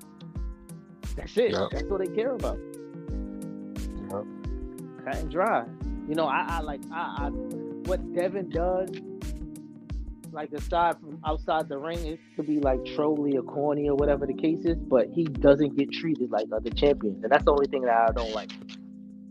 Because talent-wise, he's a good talent, but do you have to not check all the boxes when it comes to promotion and everything? Like, does it have to be cut and dry for you to get the same treatment? How does it work? I don't know. Now, what weight was Jamal and Benavidez at the Jesse Benavidez? What weight was that? In between weight. Weight? Okay. Oh, so the belt wasn't on the line then, right? Belt wasn't on the line. He didn't make the full weight. He didn't. He was. I think they fought in between. Yes, you're right. I believe it was a catch weight. Yeah. I will say I need Jamal Charlo on one of these cards. I need him. I don't need him sitting out for a year. Hopefully he can. They can get him. Yep, they can get him a fight. It's already been like 3 years, haven't it? Except for one fight, I believe, right? This Benavidez wasn't it like first one? He hadn't fought like once in 2 or 3 years or something, right? Yeah, definitely. It's something like that. Close, very close. If not, 2-3 years. That's gonna be another 2 years. But he would have fought. Yeah, they should bring back. I think they should do a. They might be. You think they can sell us on a Charlo pay-per-view? You know why he should be stripped though? I'm gonna tell you why Charlo should be stripped. Now, if Canelo would have picked him for Cinco de Mayo, he would have fought, right? Yeah. But he can't fight nobody else since it ain't Canelo's. He should be stripped. How can you pick certain fights, but now all of a sudden you too sick to fight since it ain't Canelo or whatever's going on with him? It's crazy, man. Boxing is crazy. I would love for Charlo to. I would love for Charlo to do an event and fight Adamas. You know what I mean? Something in Houston. Yeah. I would still pay. Fighting for the belt at 160. You know what I mean? I think I would love for that to happen because Benavidez is going in a different direction. Unless Jamal Charlo can't make 160 anymore. If he can't make it anymore, I would want to see him versus Caleb at 160. You know what I see from the Charlos right now? All they worrying about is money. That's all they worrying about right now is money. Just like Jamal, he wanted to fight since it ain't Canelo, and all of a sudden now he ain't fighting nobody. Look what Mel did. Went there and laid the egg, but he got paid. That's all they're looking for now is money. No interest in legacy or anything. That's just the way I see them, the way they rolling right now. That's what it seems like to me. Well, let me say this, Cass. Jamel and Jamal, they did the legacy piece, and because they both multiple weight champions, and they also But you can't just stop all of a sudden. You still fighting stuff. They put in a lot. Let me say this: they put in a lot of work. Yeah. So when you really think about it, Jamal Charlo's inactivity is kind of and Jamel took a leap. Jamel, how do you put it? Jamel went after legacy. Jamel went after greatness, fighting Canelo. But when he got in there with Canelo, hot for him. You see what I'm saying? So he survived. Yeah, I can see what I'm saying. Yeah. But these guys, they still in the mix. I can't throw away these guys because Jamal Charlo's inactivity is just the stain, and his drinking is really the stain on the on the brand. But these guys really been putting in a lot of work. So they the top level prize fighters, in my opinion. Yeah. I just want to see I don't want to see Jamal on a long layoff. That wouldn't be good for him. That's what I'm saying. Yeah, that would be awful. Yeah. So. But if Canelo would have said you Cinco de Mayo, he would have came off the layoff. So why can't he come off of it for somebody else? That's all I'm saying. He would have fought Canelo in May if he would have picked you. Who would you want to sit in there with? Caleb Plant. Yeah, definitely. But see, that's quiet as kept. Boo Boo too. Yeah. Quiet as kept. That's a pay-per-view. But how they gonna run into us if they doing jumbo pay-per-views with Benavidez and Tank? You know what I'm saying? People, and it's gonna be difficult for people to say, okay, I understand paying for Canelo Munguia. That's because Canelo is Munguia's daring to be great, and Canelo is taking on a young fighter. Tank and Benavidez is a souped up pay-per-view. That's just a crazy event. So you go and pay for that. Yeah. So that's what I was thinking. Maybe if you bring back the Charlos, bring them back together on a card. I would like that idea if they got. That would be good. Maybe Jamal, I would like you saying Jamal versus Caleb, and then maybe Jamil versus Adamas. For Jamal's belt at 160, that would be cool. That would be something good. Like that. You know what I'm saying? I mean, unless Jamil gonna fight Crawford, because they're not gonna let my guy EJ run it back with Crawford. I think they need to run it back, but the world not gonna let it happen. No, I wanted Mel to, after the Canelo thing, come back and try to get his belt from Zoo. That's what I wanted to see him do. I wanted to see him fight Zoo. That didn't happen. You think that can still happen? I think he's gonna move on from 54 because he's already lost multiple belts. Yeah, that's true. Every time you turn around, somebody fighting for one of his belts. But that was the day of reckoning. That was one of Mel's belts. Remember?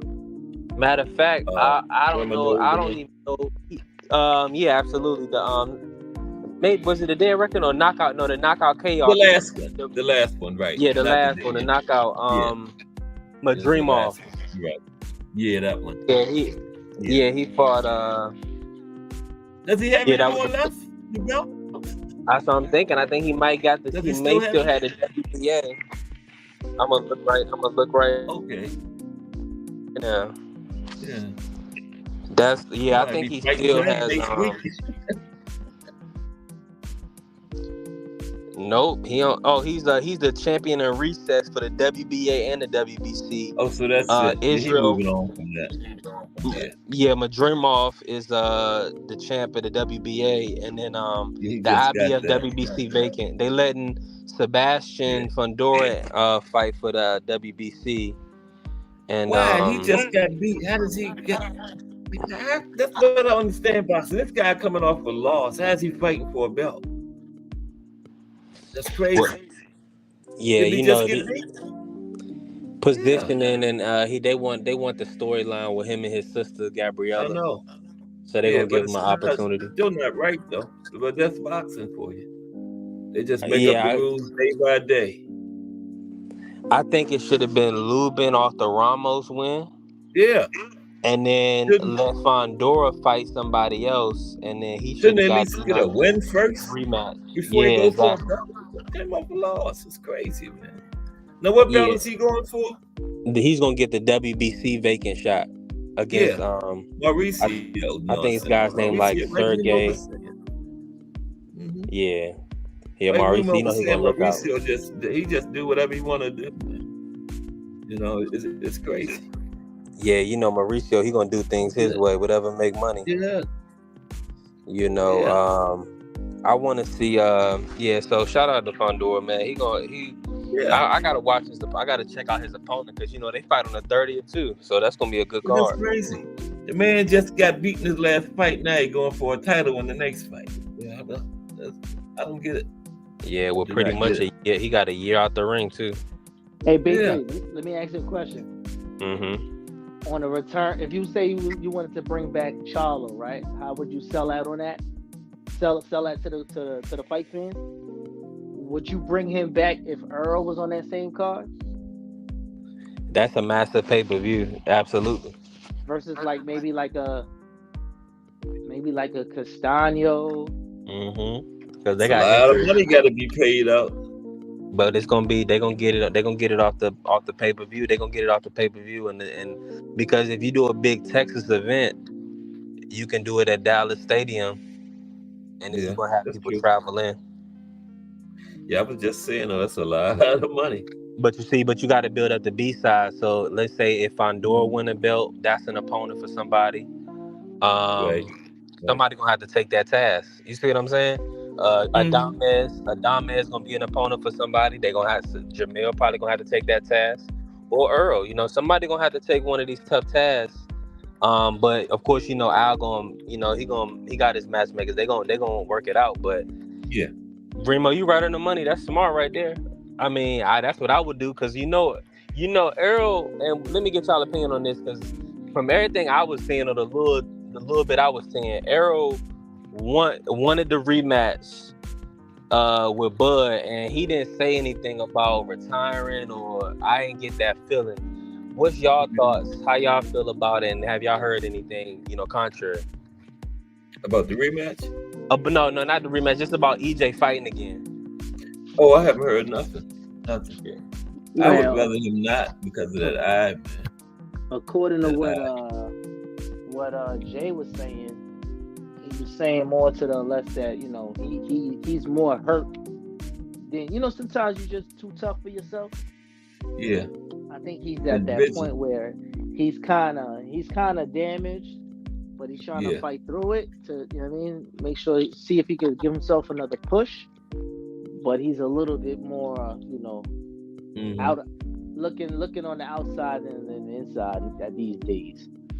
But if you do, I wouldn't say let him retire, but maybe let him see what he looked like. I give him a soft touch, and if he looks like somebody who does not belong in there no more, then I would call it a day. But if if it was a day that, everything, sometimes just the days are not aligned. It's not your day all the way around. If that day was against Bud and he still got more in him, give him a little soft touch. He's earned it because he's had grueling back to back to backs. Like, he really hasn't had like a soft touch. So let me say this to y'all real quick, Remo. This is hearsay, somewhat from Ness, but essentially, Earl wanted to fight at 54. Mm-hmm. Bud wanted it at 47. He said he wasn't doing Earl no favors. Right. Mm-hmm. So my whole thing is, a lot of the fans haven't even watched replayed the first fight. They ain't even watched it yet because they feel like they saw like just an ass whooping. Domination, yeah. But it's attention in the details with that fight and with Arrow in general, because the pressure that he was putting on is not something that I don't think he's done. And I'm gonna say this because I didn't see it wasn't no quit in him. You know what I'm saying? It wasn't no quit in him. See, when you see people that are done in boxing, a fighter, it's guys that's getting knocked out of the ring, guys that's getting stopped in the first round. That's when you done in boxing. When you've aged out. Where Errol, I mean, if he's visually impaired, that might end him. That's what I'm talking about. That vision, man. That vision. Yeah, if he's visually impaired, I think that might end. That should definitely retire him. But if he's not that's visually what I'm impaired, saying. Don't play with you. That's the worst handicap you can have. That vision, Man, I just wish I wish Turkey, man. I wish he would pay for that. I wish he would pay for that rematch. I think people will watch. I think that would be a big surprise to everybody. Let me ask you this. Even everything that y'all know, would y'all prefer Crawford to fight Chris Eubank or Errol in a rematch? Just those two options. To be honest with you, I'd rather see the Earl fight, but I would love to see what Earl looks like after one more. Before going back in after. If he really goes back in there and everything he's seen was reality and it wasn't hearsay, he's gonna get hurt bad. But if he comes back and he looks like something, I'd want to see it. I'd be intrigued at it, especially if he does it against a named 54 guy and his reasoning really looked like he needed 54 versus 47. Now it makes more sense. It's sellable. But at 47, I don't want that there. Do y'all think Fondora is a good test, or do you think that's a little too much for a first comeback fight? I think Fondora is perfect for him, especially it's in the kitchen where he ain't really gotta chase him, because for some reason that tall dude like fighting in the pocket. I'm confused at that. But I would like a grueling fight for him to return to would probably be a Castano based on the way that guy fights. Depending if it was too much taken out of it. I think he's better than Lubin, but that would be another like tough fight, like grueling. Like I want something known where his body is not going to take too much abuse, but he can still showcase what's left in him. If that makes sense. I don't want to see. I'm with you, it do, and we always bring up Castano because I like Castano too, but Castano still ain't fought. Never heard nothing from him at all. We've been looking for him for a long time. Going on 2 years now. But just imagine an unstoppable force like Castano getting dropped, getting just his body just getting crushed like that, crumbling. Like he's an unstoppable force. That's never supposed to happen to him. Like that's something very impactful. People really, like, I don't know. That's almost like being close to death, almost, because of how much these guys training, how much these guys working, how much he the will to win, and for you to get stopped in your tracks like that, man, that was shattering right there. I wouldn't be surprised if we didn't see him again. And Rashidi just disappeared too. Remember Rashidi? At the Villa beat him, he just disappeared without nothing, dropped off the face of the earth too. Stay right there. Rashidi would be a perfect fight. If Boots is gonna be fighting Cody Crowley, to build that up on the other side to see what Barrios is really like, I'd give Speedy Rashidi to Mario Barrios. And then but where is? I don't know. I don't. You gotta find him. I think he was on a 1-fight deal, just like what you call it was Boo Boo was. Who is that? Rashidi? Because I think he was over at. It Golden may Boy be before. fight by fight, Remo, but he's still with Al. He's still with Al. Like you saying, they just gotta have the money for that Boots fight. You see what I'm saying? They wasn't trying to, after he took the L, it wasn't really no money in the fight no more for real. Listen, you still gotta feed your kids though, 13, man. You gotta 14 get that. You gotta get but that. he gotta. But see, when you gotta. All right, so look at it like this. I feel you 100% right. But he right at the top, right? So is he? Well, he was right there because you got to think about it. He was in contention with Boost. Boost number one contender. Yeah. Rashid was undefeated before Villa. So you got to think about it. If he really number 2, number 3, right, number 4 contender. That's what I'm saying. You at the top. So he can't. Yeah, I know what you're saying. Yeah. He can't but I'm fall saying how it all should the be. way back. He got to fight. You shouldn't be able to just stop fighting for over a year and just come right back and keep your position. You shouldn't be able to do that. See, but see, it was done right. This is why boxing doesn't make sense. It's casual. Right, exactly. So you're telling me a man that's in number 1 contention loses? Let me say this, Remo, before I'm gonna say this so I can bring that point home for you. Only reason I said what I said, my bad. Only reason I said what I said is because that division, everybody's inactive. So that's why he can do that. That's not every division. You see, Castanionis is inactive. All the little top guys, they really inactive. The only one that's really active, and let's keep it a buck, is Barrios. Everybody and Boots been getting some fights, but now he can't get fights. So everybody else is like, so Rashidi can be a little bit inactive, because it's only really a Crawley or a Barrios or a Boots fight for him. It's not really no other names for Rashidi. Let me ask you this, B3.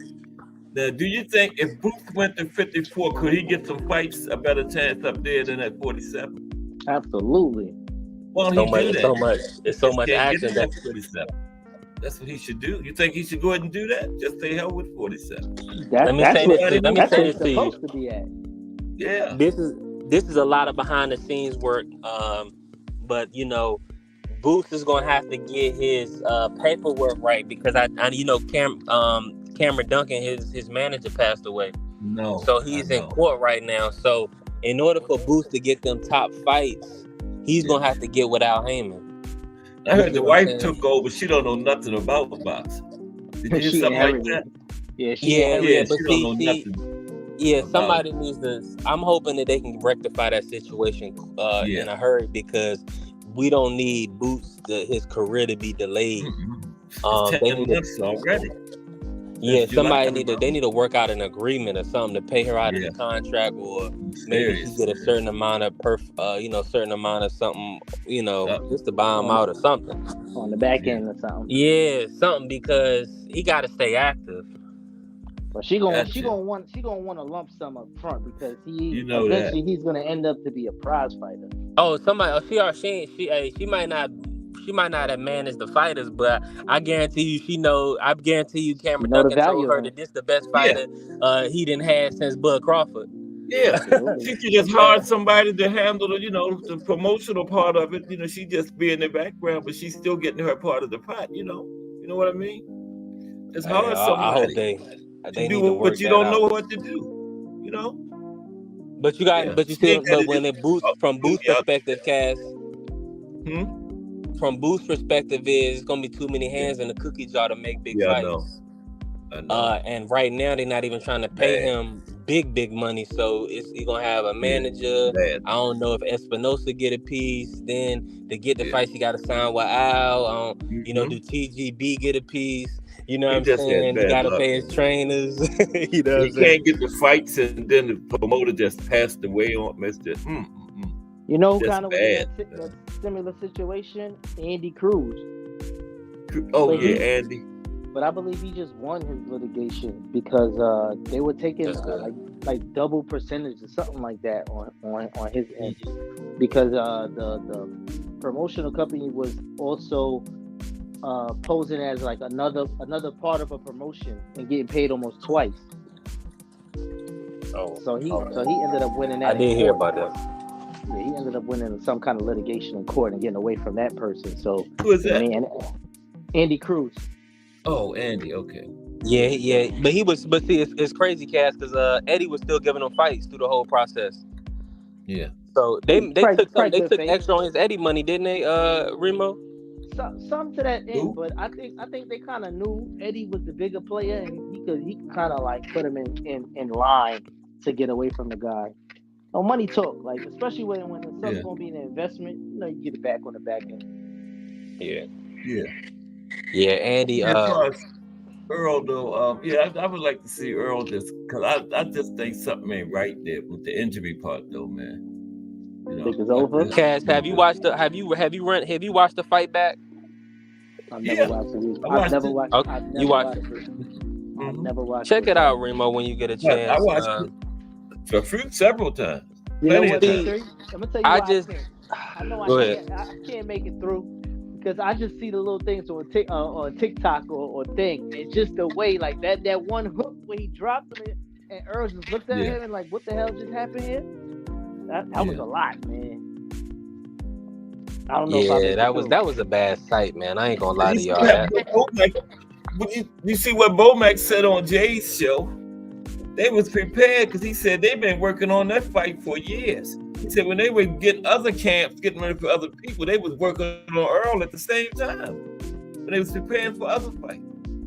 You know, you heard that before. So right? He was really prepared for Bud was really prepared for that fight. I hope you heard that before, P3. What's that? Kenny said the same thing about Shakur and Devin. Yeah. He said he been studying them for a long time. Long time. 3 or 4 fights ago. You know, they would always take time in the camp and work on Earl. Doing other camps. Earl wasn't doing that. Bud was just prepared. Nah, we was too cocky, man. Hey, you remember? It was. I mean, I was. Who had it? We all. Did everybody in here have Earl winning the fight? I went with Earl. I Earl. Me too. I went with Earl. And you know, it's funny. Man, the Arrow, his tenacity, man. One bad performance, it could just the people just could lose faith in you, man. But he had him specifically. He has a lot of he had outside of the ring. He had a couple surgeries in the car accident. Yeah. So that's in his compiling. His face was all red, man, like it was blood clotting under his skin or something. I seen fighters get swollen up and cut, but I never seen somebody's face just turn red under the skin like that, man. Did you notice that on Earl's face? I did. And let me say this. When you watch him, see the Ugas fight, the fight before that, right? Yeah. Arrow looked good in that fight. Let's keep it a buck. See nobody piecing him up like Bud. But Ugas ain't Bud. Let me say this. But see, that's a fight. That's what's supposed to happen when these guys we never seen Earl get beat up like that. That's right. But that's what these guys be looking like. You know, when you watch boxing, you know these guys that's outmatched. That's how they be looking. You know what I'm saying, Cass? They be getting knocked around the ring. And you know they be getting stopped late or they be getting TKO late. Exactly. But they feel that it's not that their opposition is so much better than them. It's that they either miscalculated, they have the wrong strategy, or they have all their timing is off. They may be inactive for so long. So what I'm saying is Errol, he had a lot going against him. He had the inactivity. He was out of the ring for about a year. Then he had got Quinn Randall, I think, had hurt, like maybe had broke his rib, or he had like a detached rib or something. Separated going rib. Into the fight, separated rib. So all I'm saying is Earl. So those things going in with those two things right there, he's fighting the number one pound for pound. I'll get ready to say that. You gotta figure that out. So people is It was looking at it Bud like talking. it's people looking at it like Arrow is just like a dead man walking. I'm like, no, like people gotta understand. He literally never quit. And when the referee stopped the fight, he threw his hands up like, what? Hold on, Still what? ain't won. He still wanted to You know keep what I'm going. saying? He was still fighting. So that's what I'm telling people. Like, I think he still wants to fight. I could be wrong. Yeah. Maybe Al is telling him some number stuff that it don't make sense, and he like F it maybe, or maybe he still Yeah. want to fight. But with that one fight, you can't retire him because So let me ask y'all this. Yep. Let me ask both y'all this. Suppose they do make that fight. What happens in the next fight between Bud and Earl? Is it the same thing? What y'all honestly think? Without no injuries, both coming in 100%. Yeah. I think it won't be. I think I'm gonna be honest with you. I truly believe that Arrow got stopped off of his inactivity, his lack of sparring before the fight. So his timing. You see what I'm saying? He was getting caught. His timing was off. He was coming in trying to hurt Bud because after he got knocked down in the second round, he got to get back. You see what I'm saying? He has to come back. See, the whole time That's he's fighting to win. So when he's keep pressing the action, he's trying to overcome his deficit in the fight. But he didn't quit in the fight. So I'm gonna think I could see Never quit. if they were to get back in the ring again, that means that Arrow trained for a full training camp. He's been sparring, and that means that they're not Derek James and them. They're not seeing any signs that he should retire. That's what I'm banking on. You see what I'm saying? If he was getting hit with shots in sparring and he wasn't reacting right or something like that, or he was getting dropped in sparring, that's one thing. But if he's looking like his normal self, at least going into the fight and healthy, my first prediction, I would go back with it. I think it would be a close distance fight. And without the knockdowns, with Earl having good timing, I think that would have been a closer fight than what we all saw. But it's just, you can't erase what actually happened. What you think, Remo? Would it be any different? I can't agree, man. I just think sometimes you run into people that just have just a little bit more. That's what I say. Few more layers to his game. Not taking away that Earl ain't a bad dude. He's a bad dude. Tough, rugged guy, but when it comes to just pure skills, some dudes are just better gym players than you. And that's not a bad thing. Because we've seen it before. Clyde Drexler was something else, but he wasn't Michael Jordan. Like, you know what I'm saying? Mm-hmm. It's levels and layers, and he just, one level down. I'm not saying that his legacy shouldn't be defined through that one fight, but he just ran into a dude that just a tad better. I just can't agree with that. It was prepared. Yeah. I just can't, man. The only reason I can't agree is that we were robbed, man. Mm-hmm. We were robbed of seeing these dudes really get down to the nitty gritty in it. You know what I'm saying? Like, Bud was not tested in that fight. Arrow came. You heard what Bud said. Bud said, "Oh yeah, he hit me with a clean shot. I ain't even feel it." Mm-hmm. You see what I'm saying? He wasn't fazed by it. That's why I'm saying I feel like we was robbed in a sense. So I just can't see him. I just don't think is that far of a in a fight. You see what I'm saying? See, we're gonna watch tonight. Wait till you see tomorrow. Watch Floyd Schofield. It's a boxing match is different than a fight. Bud is a phenomenal boxer. Earl was there to fight. He ain't, that's his style. But what happened is that he didn't have it that night. He just didn't have it. I don't think that every night would go the same. But that's the difference though, right there though. You said Earl was there to fight, right? Right. Bud could fight and he could technically box. Either or, yep. You know what I'm saying? So when you say technique, you're not gonna put Errol's technical boxing in front of Bud's? Realistically, who No got way. more dog on a healthy day? That's questionable now. Correct. But when you say, all right, let's break it down to the X's and O's of the sport, Yep. who could do a little bit more, and that little bit more is what I spoke of, which could have been the difference right there. Just a little bit more. And that's why it looked like that. Nah, with you. Nah, that's a great point. But let me ask you this, because even a dollar bill, nah, Floyd was like, if he was in control of Earl's career, he would be fighting him at 160, right? Mm-hmm. Let's say this, and and Crawford already said he's not doing EJ no favors. So I'm putting two and two together, because I know for a fact the world looking at EJ one way, but we seen him literally. We seen him over the years. You know what I'm saying? We know who he is. But let me ask y'all this: if Errol was campaigning at 160, or if him and Bud fight at 160, how much do you think weight plays a factor? You just said it, B3. At 154, it probably wouldn't look like that.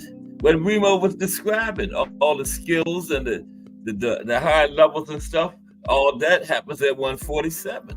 Now 154.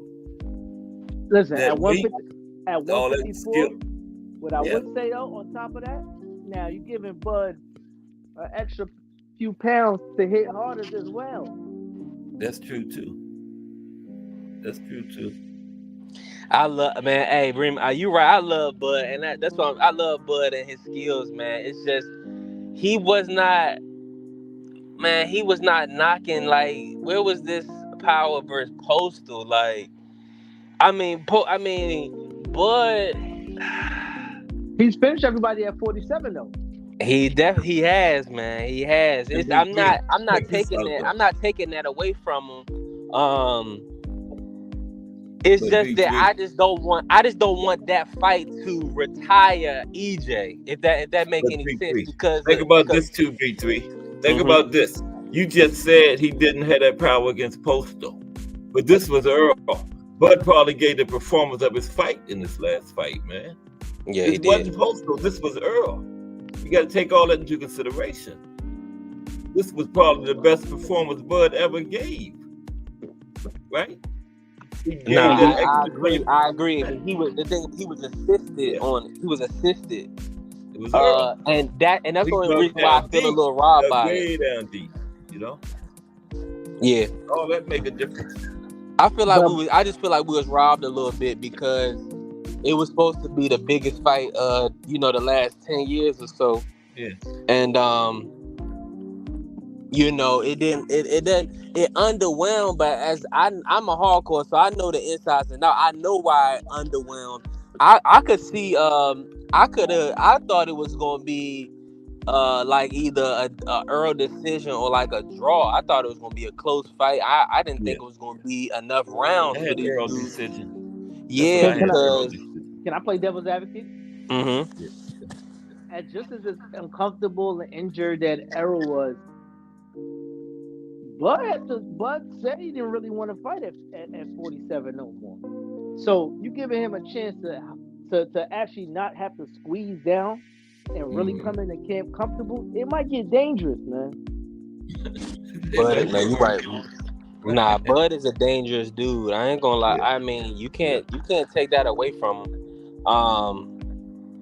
It's just that intriguing matchups, so people don't want to look at it like this. A lot of people, they be, they steal pay-per-views. They be mad when they gotta, pay $80 and stuff like that. But I just, from my lens, where the boxing was, the rematch made sense because Boots wasn't an option, and I didn't think Drew or Jamel were options. You see what I'm saying? So I just thought that logically they would do it, but that don't mean that Earl was going to be any better in the fight. I just thought they would do it just off of the landscape perspective. But now Bud is going to be out in the ring for over a year. It feel like for no reason. You know what I'm saying? Mm-hmm. I know they could have found somebody to put up the money and then put together a card, but I don't know, man. You are emotionally vested in it, man. I get it. I get it. You are emotionally vested in it, and the real thing is, you just don't want to see your man go out like that. I get that. And yeah, and look, Right? Yeah, check man, this come back, out just though. come back and get us a good fight. That's Just what it even get it. is. Hey, That's what it Remo, you is. right. He could come back and take Exactly what an it L and is. it'd be all good. Just come back and just Listen, fight him again, you know? listen. But would you That's exactly rather? what it is. Would you rather him take an L against and really get like work, like it looked worse than the last time? But that's not a No, guarantee. That's No, not a no, no, guarantee. no. no. I'm But not look saying at that this it part. is. I'm not Okay. Look saying at that it this. is. Okay. Shoot. The same week. Now, hear me out. That same week, Monster beat the shit out of Cool Boy. But nobody's saying Cool Boy was high going to the ring. Everybody just accepted Monster beat the shit out of him. Why can't everybody just accept Bud did it to Earl? Like, you got all these excuses. Oh, Earl was high. It was an accident. No, Bud just beat his ass. Ain't nobody making no excuses about Cool Boy was high and stuff. It's just the people that didn't want to see that man go out like that. That's Cass, you forgetting. You know, Cool Boy, he had to breathe the Japanese air, you know, drink the Japanese water, and right. You eat the Japanese food. So yeah, he got. Listen to my boy. Listen to my boy. They showed up with that cake. Remember they tried to give him a cake? Somebody said they tried to get Cool Boy a cake when he first got this. Don't do that. Don't do that. With a that. cake. He went over there and got the shit beat out of him. Yeah, that was bad. That was a horrible week of boxing. It was. Lightning. That was a horrible week, man. That was. And we just knew we was gonna get a better fight that Saturday. Remember, we said, "Oh, we still got Bud and Earl. There's no way it's gonna be like that." Right. Hey, but Wilson ain't got the shit beat out of him too, and it kind of looked the same way. Boo Boo got the dog stuff beat out of him. Yeah, he did. Yeah, that was horrible. That was awful. And his face kind of looked like Earl, just like. And Remo, Boo Boo's was the one ended the earliest. Remember? Yeah, he didn't want to. Then all three of them. It just, you know, sometimes I get it. It's sometimes it's just not your night. Yeah. But at some point in time, you also have to accept like somebody's better than you. Yeah, you got to. Sometimes it's just the case. That's just something like it's if you don't want to say it publicly, you know when you go. You gotta face it. He just was better than me, and that's just that. That's all. Remo, you might be right when it comes to fighting because you're dealing with your livelihood and your life. But you know good and well on the court, you ain't gonna give it up that easy. Not after one run. He gonna have to prove it. B3, you know how they make that decision for you? When somebody busting your ass on the court, what do they say? Yo, switch that. see on the court, you got other people, other players around you on the court that can help you out, but in that ring, you're in there by yourself. And guess who's them other players right now? Us. We the ones trying to save him. We the ones trying to save him from going back in there. Like, listen, tonight wasn't your night. Son had 40 on you. Switch. Let me get him. Like, you know what I'm saying? Right. That's what he needs right now. Because it's gonna go. And B3, I'm glad you made that analogy. Because now, if you don't switch and that person keep busting your ass, guess what? It looks worse. Yeah, and everybody mad at you now. Because now, if it happens again, he's gonna look even worse. You're right, Remo. If that happens again, it's gonna be even worse next time. Yeah, 100% right. Come on now. Yep. Hey Remo, you want to switch off, and if you get a couple buckets against somebody else, you might, you know what I'm saying? You might be back in the good graces. Exactly. See? Yeah, that makes sense. That makes sense. You know, I'm financially invested too, Cass. Peep this, right? Yeah. I don't know if I told y'all this. I think Remo might know this, but my bookie had a prop bet for Crawford's next fight after the Spence fight. And Boots was like plus 125. Canelo was like plus 2,500. But Earl was plus 250 to be Crawford's next opponent. So of course, because they was locked into the rematch clause, I jumped all over it. I was like, they gonna fight. Now your money locked up. But no, when time moved on, man, the people, I think it was like the Spence fan, like I think Mr. Webb had said it too, and we was talking it in the Apple chat. The people was so kind of disrespectful. I know we was kind of like joking and laughing about how Earl was really gonna beat Bud, and almost in a disrespectful way. a lot of the times, and a lot of the fans Yeah, no. was kind of like so adamant about how Earl was going to whip on Bud, and the fact that he got stopped. The Bud fans, they not accepting any excuses. They not giving. Nothing. They don't want it. They No not gonna let passion. us watch No this They don't want to match hear passion. at nothing. all. Nothing. They, We gotta listen, get ready they to not go, gonna let fellas. up. Here we Okay, go. for sure. Just give me one more. Give a closing argument or something. Do you think we think we're gonna get? That's the question. Do y'all really think we're gonna get that fight again, or we'll close out with that? Bud and Earl. You want to go first, B3? I'm a keep it positive and say yes. I'm gonna stay positive and say yes. Okay. Cass, Okay. I done said it on multiple platforms. Yes. Yeah. And I want to see it at a healthy weight for both guys. I think both Right. of those two guys are still at the top of the game. They still got Arrow ranked in the pound for pound. So What if it's weight, not gonna be B3? Boots, say that again. What weight? You say we get Well, it again? wait. What weight? It Yeah. wherever Bud decides, I think Bud should decide the way. If Bud wants to fight Okay. Canelo, rematch. Maybe they do a gradual. He rematches Arrow at like 160, or Ooh. something like that. Yeah. Since a lot of people think the skills determine the outcome, and it will be the same in a rematch.